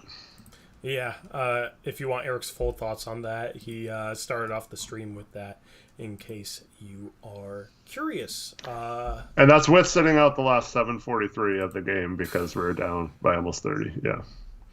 Yeah. Yep. Agreed. I don't know why he's next. The player slides are out of sync again. We haven't had that problem recently, so let me just do it manually. This was a Tony Snell stat line. It looks like it could be from today or from any game this year, but it's probably from a game like a month ago. Yeah, because he had an assist tonight. So. Oh, good for him. I mean, He had no stats until then. Yeah, we'll talk about Tony Snell when we get to him. So Nas was good offensively today. He hit a couple threes. He was 2 for 5. I was like, oh, good 3-point shooting night. He finishes 2 for 7, which is 28%. You know, but his mid range was falling. He's 5 for 7 inside the arc. Gets to the line 7 times. He needs to make more of his free throws. 4 or 7 is not good enough. You know, he got a couple steals and 3 blocks, but we obviously just went through his defense in your breakdown. What were your thoughts on Oz today? Yeah, defensively left a lot to be desired. Offensively, I thought he played pretty well. I liked how he attacked. I don't like some of the shots he takes when he doesn't have a lane and he's kind of the guys between him and he just kind of throws it at the rim or tries to draw a foul. He got a few calls tonight, which is good, but you're not always going to get those calls. So I feel like those are really bad possessions if he doesn't get the call. So I liked him a lot when he pulls up, he gets square and shoots a little mid-range, or when he drives, when he jump stops and jumps straight up, and then he almost just throws it down at the rim because he's jumped so high.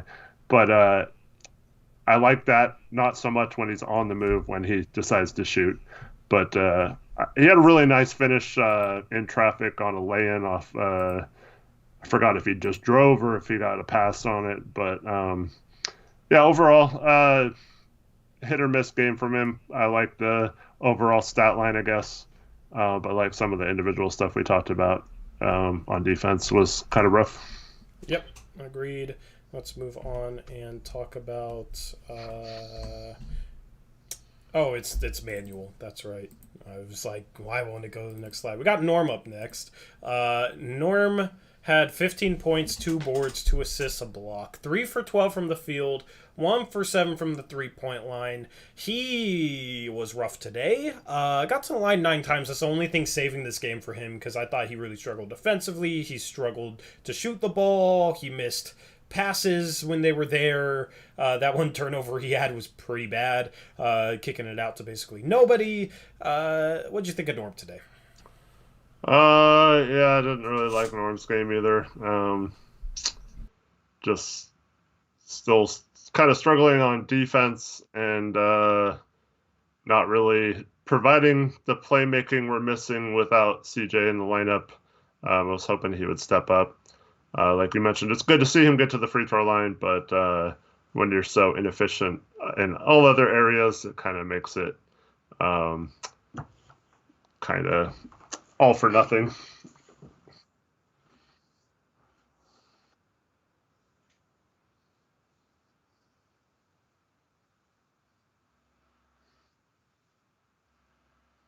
My mic. My mic was muted again. Anyway, as far as Norm goes, we're gonna get a bunch of muted in chat in a second, probably. But as far as Norm goes, man, I mean, he might when he's not playing defense well, he's more one-dimensional than CJ, because he doesn't bring like a playmaking for others aspect. And his off the dribble stuff is not as good as CJ. So the thing is he's supposedly a better all around player because he's a better defender, but I mean lately, man, I just have not been happy with his defense, and I'm starting to question that. So that's my thoughts on Norm. Agreed. I keep hitting the left and right arrow, and I have to do these manually. Maybe I'll remember next time. Very scary Larry. 12 points, 5 rebounds, 3 assists, 5 for 11 from the field, 1 for 3 from 3. Good for him to hit a 3. His shot has been rough so far this season, but he had a couple last game, and then he hit one tonight, so that's good to see. What were your thoughts on Larry? We haven't really talked about him at all. It was okay. I thought this was one of his worst defensive games of the year in terms of positioning and off-ball stuff, but I guess that's evident by what we talk about with Nurk all the time. Like I said earlier, I think when he's the center on this team, there's no way he can make up for all these mistakes on the perimeter. And until those get cleaned up, we're just putting our bigs at such a disadvantage. And then once again, I felt like instead of spamming pick and roll or just watching Dame shoot, like why not try to get Nance involved more? We had a nice play towards the beginning of the game where Nance got it on the roll, kicked out to I think Norm, who hit who hit a 3. And I think that was our first points of the game. And then never really gave Nance a chance to play make much in that middle of the key area the rest of the game. But yeah, just wish we'd run some more plays involving our bigs like I've been saying all year. I agree. Let's move on to Anthony. He hit some tough shots in this game. I didn't really notice him defensively, but granted, I wasn't really paying a ton of attention to him defensively. He was 1 for 4 from 3, but he was 3 for 4 inside the arc, hit a couple tough mid-range jumpers.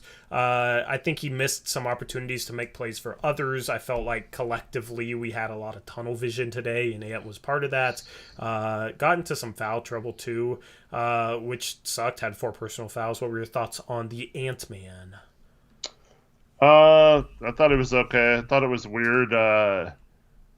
So Ant hits those 2 jumpers in a row in the first half, and then Brooks takes him out.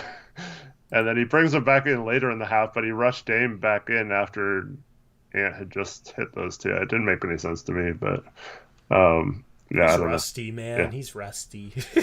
Yeah.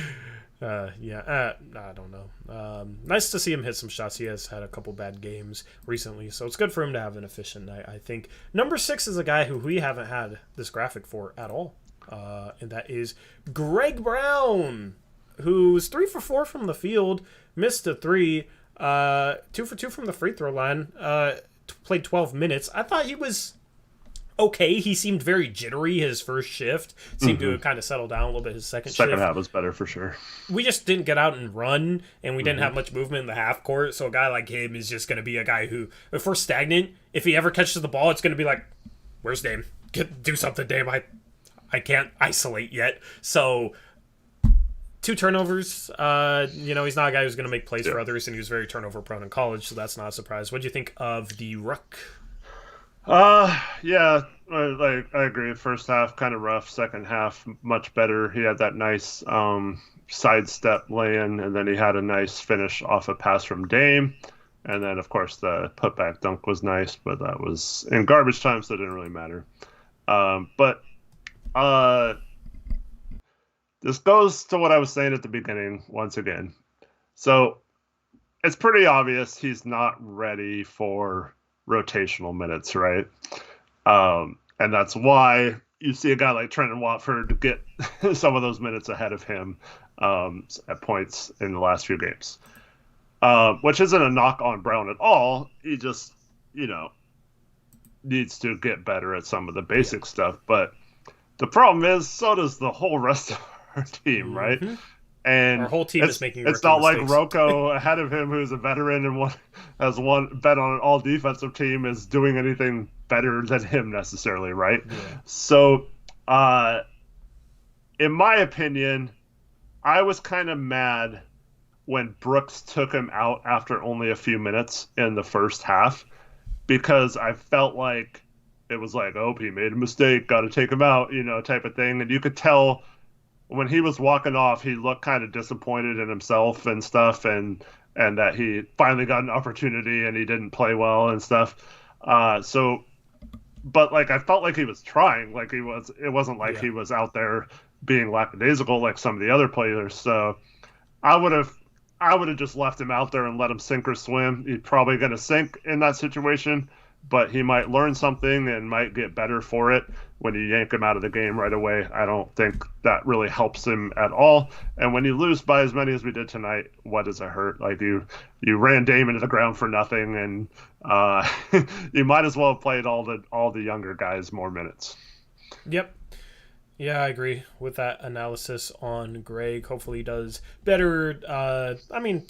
Garbage time he played some. So, but as a guy like him, he's played some garbage time. He wants to be productive in meaningful minutes. So that first shift was the only time he played in which the game was actually close, because he played some in the third quarter in the second half, but the game wasn't close. So would like to see him play well when the game is close, when the minutes truly matter, and I think that would be good for him. Let's move on to try to do the arrow again. Let's see. We got CJ Ellaby up next, Eric, and he didn't really do well offensively. 1 for 5 from 3. You want him to shoot a little better because he got some wide open looks. 2 for 7 from the field. Didn't have a turnover though. Had a couple assists, couple steals. Hustled for some boards. Didn't get a couple of boards that he was kind of in the mix for, but was basically just getting after it. Brought good energy, I thought, in this one. Defensively, I didn't really notice him, and in a game like this, that's probably a good thing. Yeah, it's much like I said about Brown, although he didn't have the leash that Brown had tonight, or the short of leash. But, he came in and played hard. I love the hustle and the rebounds. But something I didn't mention with Nas, too. Nas did have a couple of possessions where he really hustled and had some good offensive rebounds as well. But when you have a guy like CJ Ellaby who's not hitting shots, but he's still making plays, like just from hustling. And yeah, he fouled on a lot of them. 5 fouls in 26 minutes isn't good, but at least they were mostly all fouls where he was going for an offensive rebound or trying to get a steal or something. It wasn't because he was out of position like that Nas play we talked about where Porzingis gets the dunk. So yeah, not a bad showing by Ellaby, and I kind of prefer guys like this in a game like we saw tonight over guys who are vets who will just do whatever. I don't know. Yep. I think he should start next game. We play Utah next, correct? Utah's up next. Yeah. I think you start him and Nas. Nas, for his... yeah. Nas' softball defense is bad. but I don't know, like he plays hard. Ellaby consistently plays hard and isn't as rough in terms of his off-ball defense. Like all around, he's an okay defender. Snell, we'll talk about Snell in a second, but I would start Ellaby over Snell just for, I think, a little bit more defense, a little bit more energy than Snell provides, and he kind of just mixes it up. That was something. And Utah goes kind of small. They have Bogdanovich at the 4. I think Nas is fine on him, and then they go like Royce O'Neal at the 3. I think Ellaby will be fine there. Or you could have Ellaby on.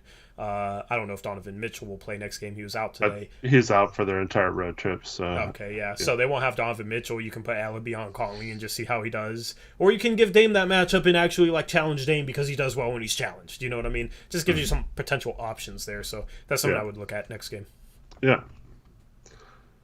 Don't think that would be the worst thing. I mean, I don't know if Snell was necessarily the problem, but yeah, I agree. I'd rather just play. I mean, well, here's the thing. It's like Snell is fine if you're like a really good team and just need someone to have minutes that doesn't screw up.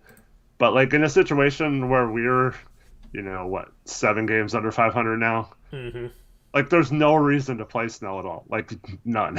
I mean, obviously you have to a little bit, I guess, with having half our team out. But, like, he shouldn't be playing 17 minutes. He shouldn't be starting. And this is nothing against Snell.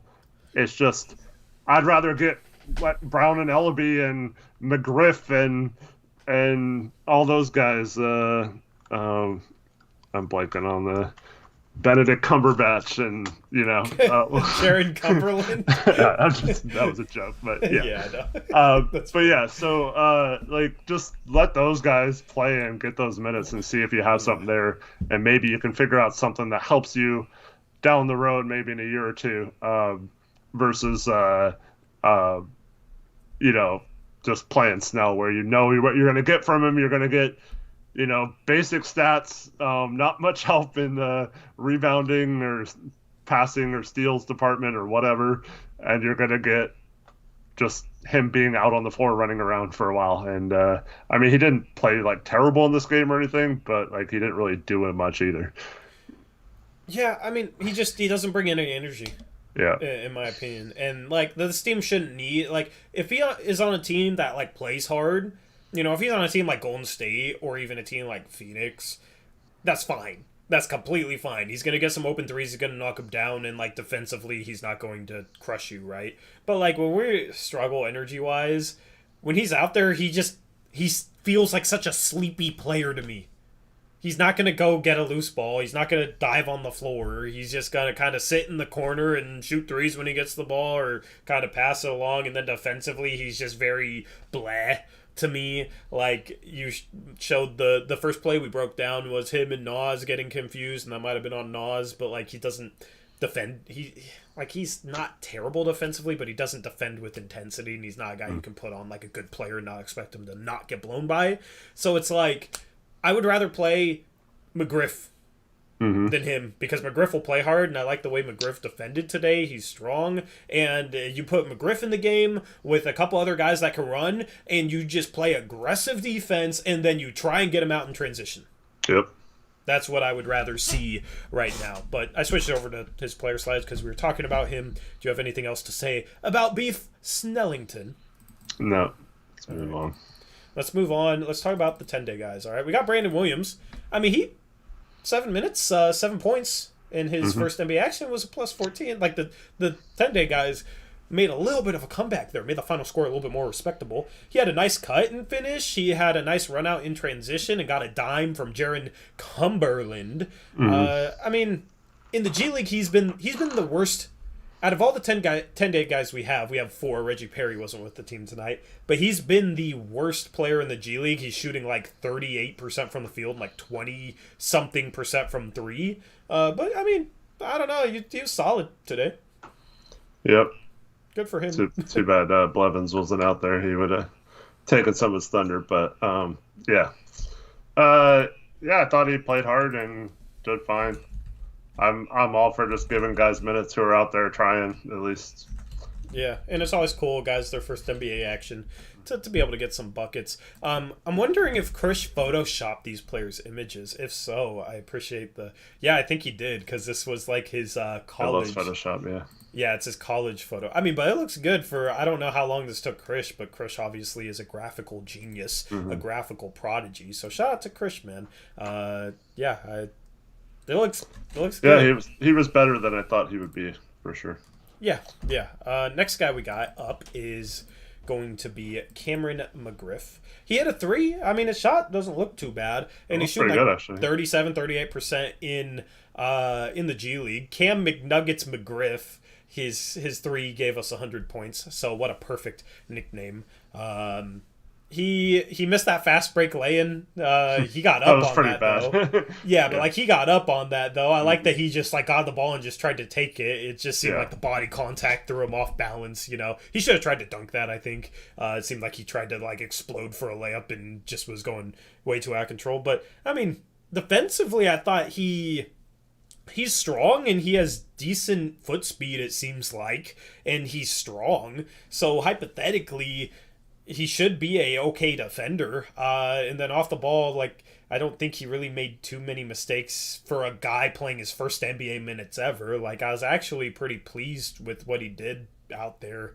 You know, my expectations weren't high at all, obviously, but I don't know. I felt he's like one of those guys when they're in the game, just as like an unheralded player, you're just kind of excited to watch them and see what they can do. You know. Yeah, exactly. I found myself just like watching him off ball a lot, both on offense and defense.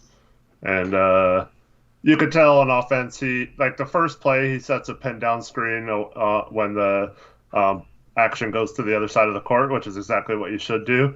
And then the rest of the time, he was just kind of wondering if he should cut or not. His first 3 minutes were when Nas hit the jumper and then Ant hit those 2 jumpers. But on all 3 of those, he crashed the boards hard and probably would have had the offensive rebound, if any of those shots missed. So I liked him running in there. And yeah, I just like we talked about like having a dog on defense. He seemed like if he was given a chance, he could be one of those guys, and that's how he could make a name for himself. And then you combine that with a pretty solid looking jumper. I know he didn't shoot well tonight overall, but I think long term, I think he could develop into a solid role player if given a chance. Yeah, just as a guy who can play some defense, knock down threes, and as an athlete, you know, just in that 3-and-D role. Yeah, it would be intriguing to see what he turns into long term. Do you know how old he is? No, I can look it up. I will look it up. Let's see. You'll beat me. Except I put McGriff. He is 24. Space. I did not beat you. Yeah, I mean he's still 24 years old, so he has a chance. I mean, you look at like a Jayshawn Tate. Jayshawn Tate was undrafted and played overseas and then came to the NBA. Now he's a solid role player. I could see him kind of being in that mold in like terms of the best case scenario for him. So you know, rooting for the guy.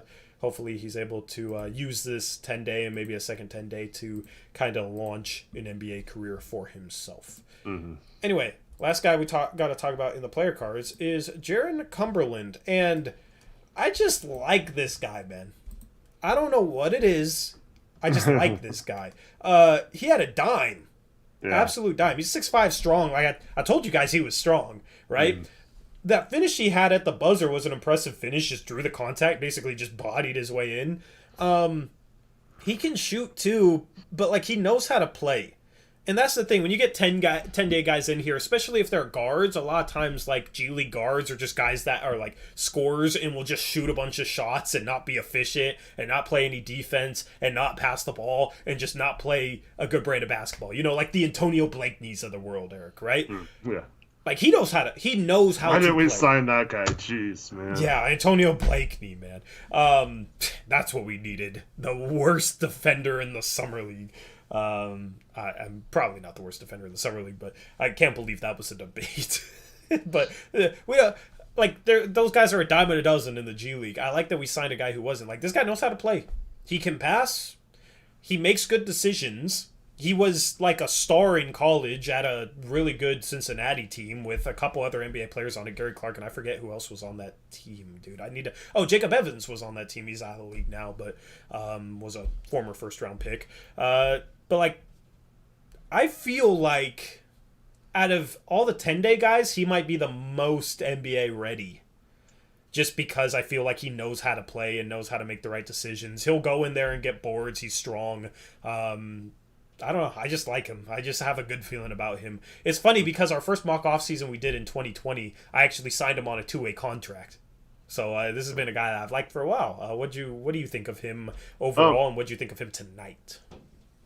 Here's the deal: when we have such stagnant offense and we don't really have creative offense yet, having a guy who's 6'5" ish, who can handle the ball, get into positions, not necessarily with quickness, but like just because he's smart and can position his body well. He's got some good moves that can create spacing just based on like a spin move or a hesitation move, those kind of things.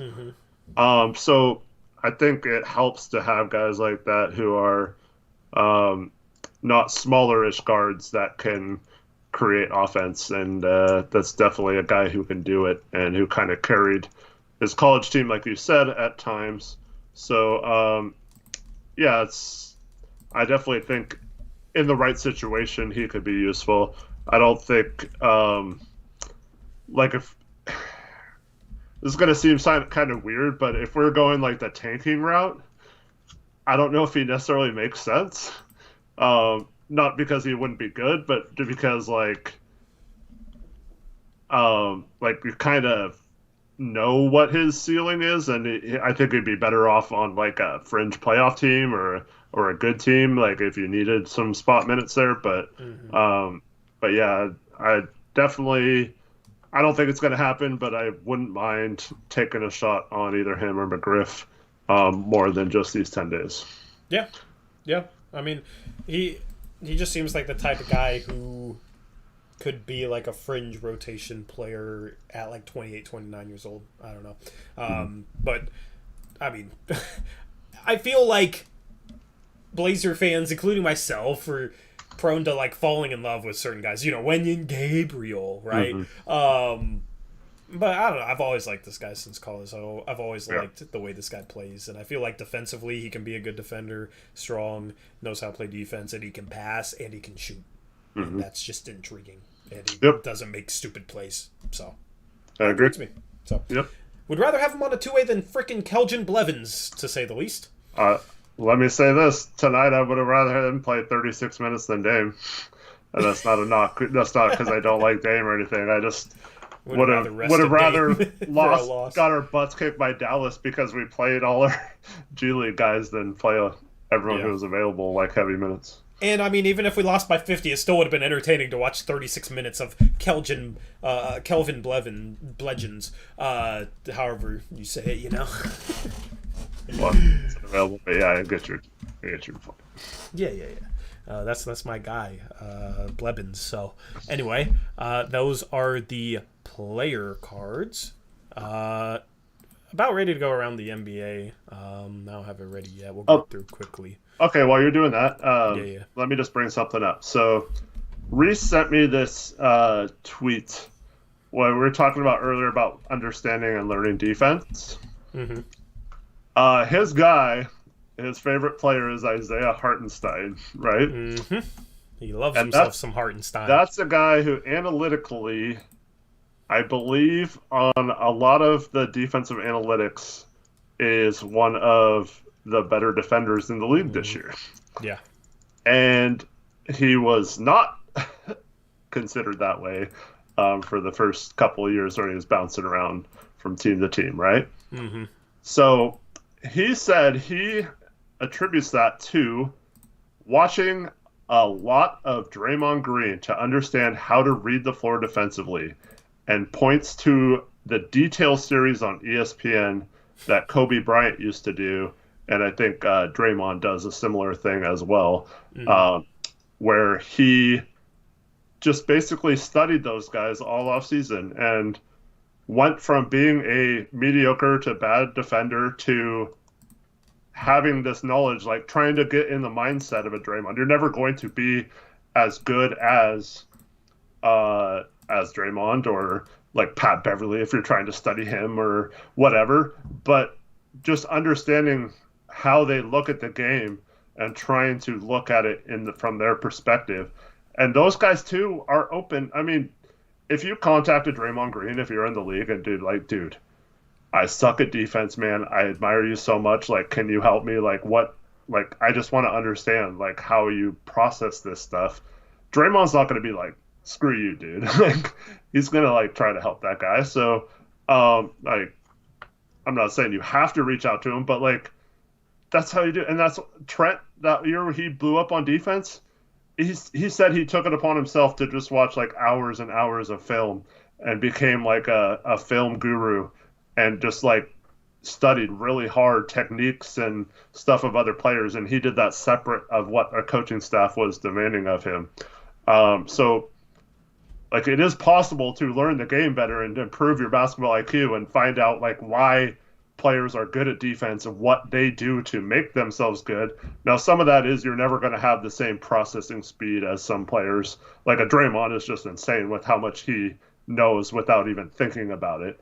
But if you get to a point where you kind of think like him and have those same kind of principles when you're reacting to plays and stuff, eventually it leads to you reacting quicker and you can be somewhat competent on that end.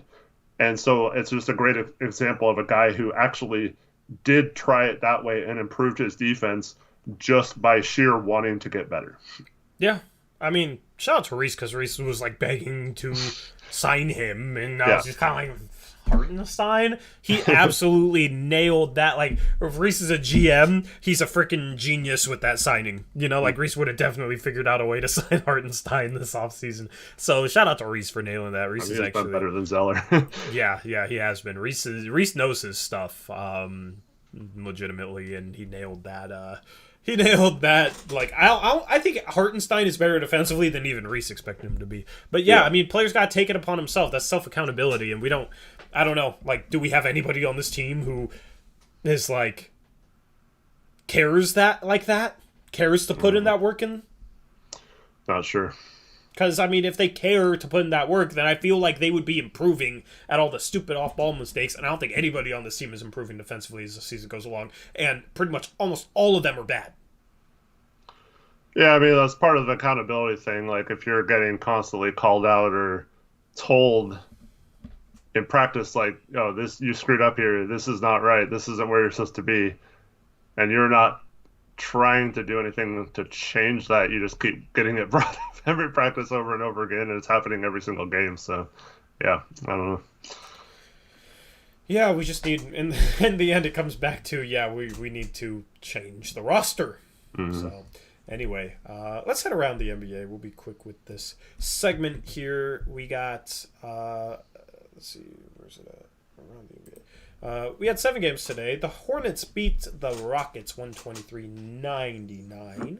The Bulls take care of business against the Hawks 130-118. The Celtics were my double down pick, and they choked against the Timberwolves. The Timberwolves didn't have any of their big three. I need to look at this Jalen Noel. Jalen Noel went off? Yep.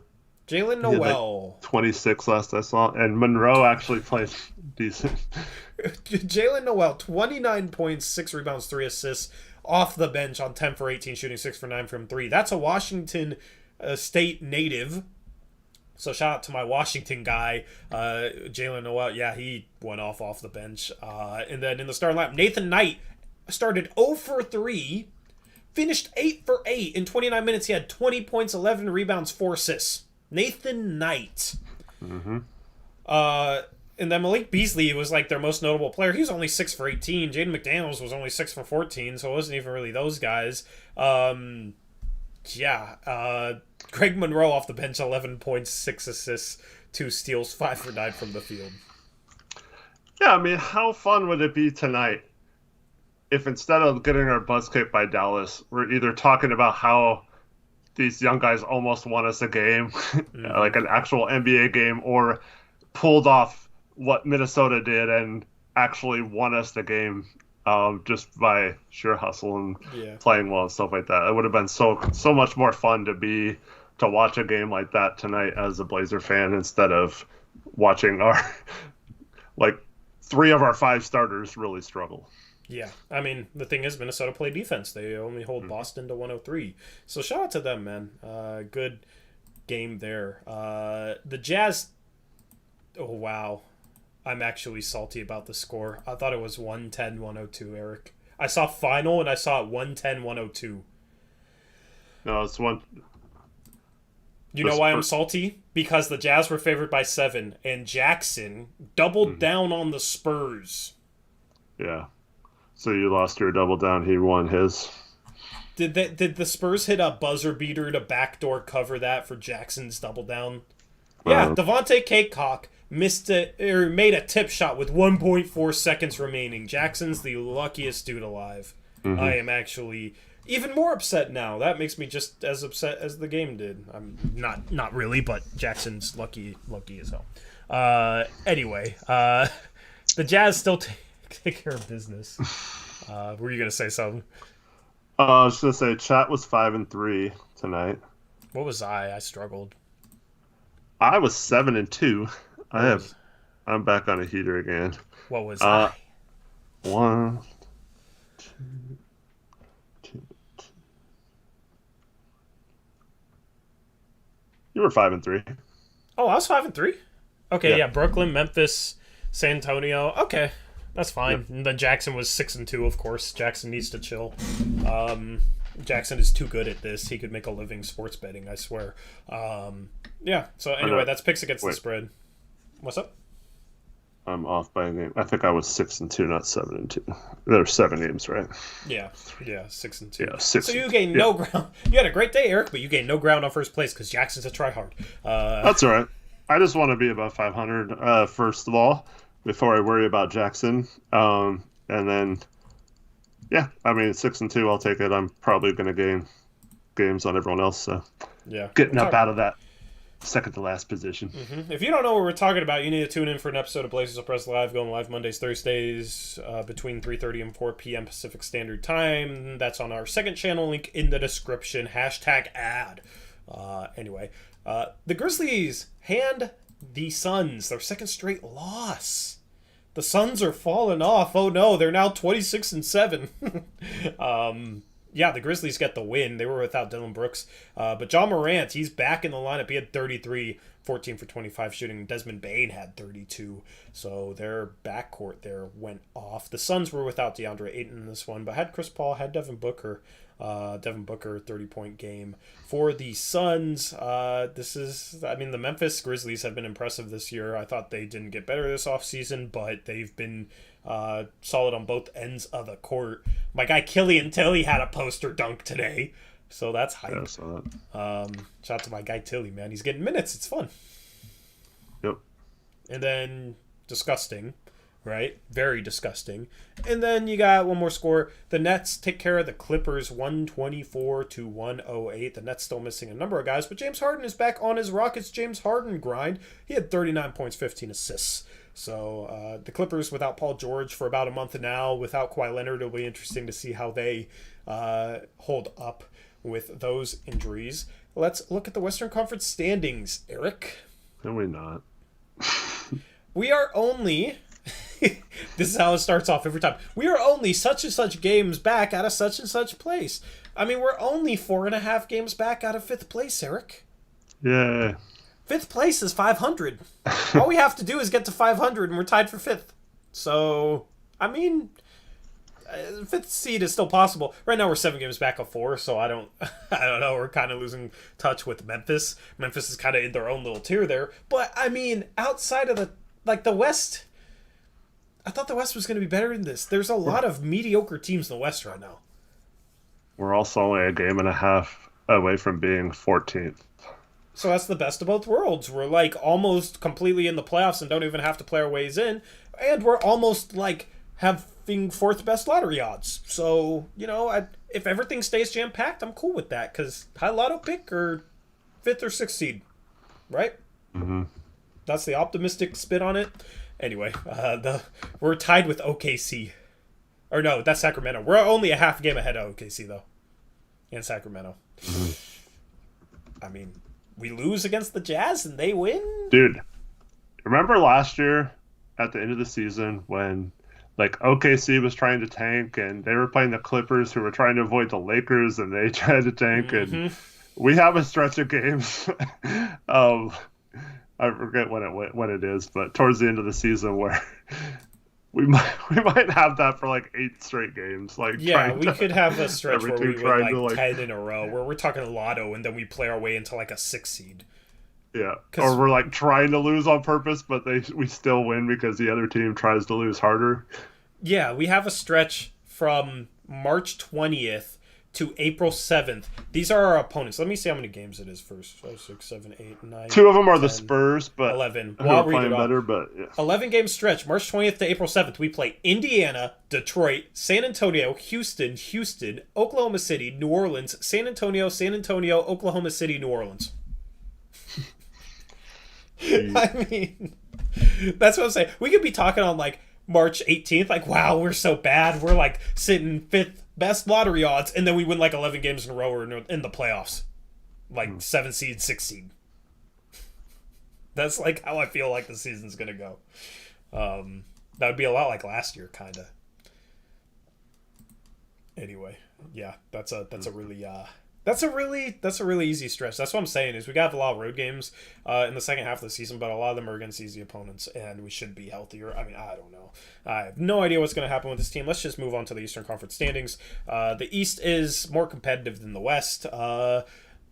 I haven't looked at the East standings in quite a while. We haven't had a game in 6 days. Cleveland's now fallen to 5. Milwaukee's up in 3rd. They got a Christmas Day win over the Boston Celtics. Chicago's in 2nd. Brooklyn's been just fine without KD and obviously without Kyrie. But Kyrie's supposed to come back for road games because they have players with COVID. But if a bunch of... Here's what I'm wondering, Eric, and I want to know what you think of this. If a bunch of their players get out of protocols, do you think Kyrie goes back to not playing? I think when they decided to let him play part-time, they made that decision. I don't think they can go back on it. I think that'd be bad. Yeah, so right.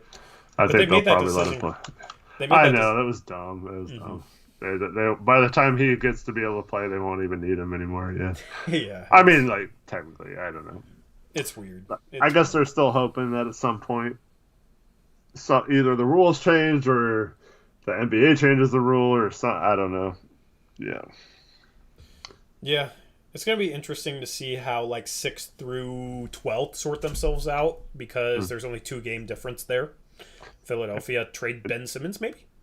And with Cleveland, they didn't. I think they were 2-1 last week, but both Milwaukee and Miami, I don't think lost. So it wasn't that they were playing bad or lost the 3rd seed or whatever. They just got passed by hotter teams who played more games. I mean, they're sitting at 20-13. They're currently 7 games ahead of us right now. So, shout out to Cleveland.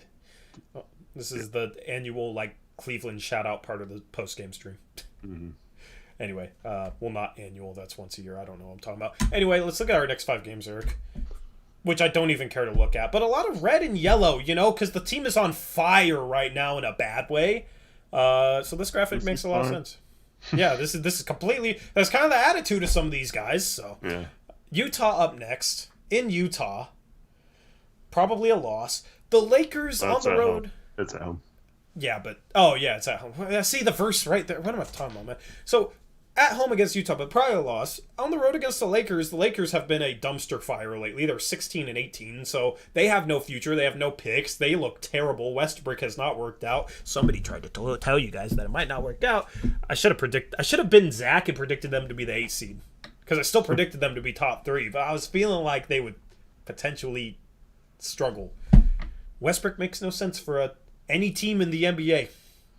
Not saying he shouldn't be in the NBA, but he doesn't help you win games at a high level, and he doesn't make sense on a tanking team. He's lost his place, man.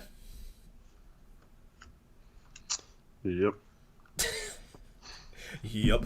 Atlanta, Miami, Cleveland. I mean, you said you hate it when I ask you questions about the next 5 games, so I assume you don't want any. No, I hate predicting the record when we suck. So. Yeah. So yeah. 0-5. I don't know what I prefer right now. I don't know if I just want us to be terrible knowing that a run will be in there somewhere later down the road and break my heart, or if I want them to get back into it.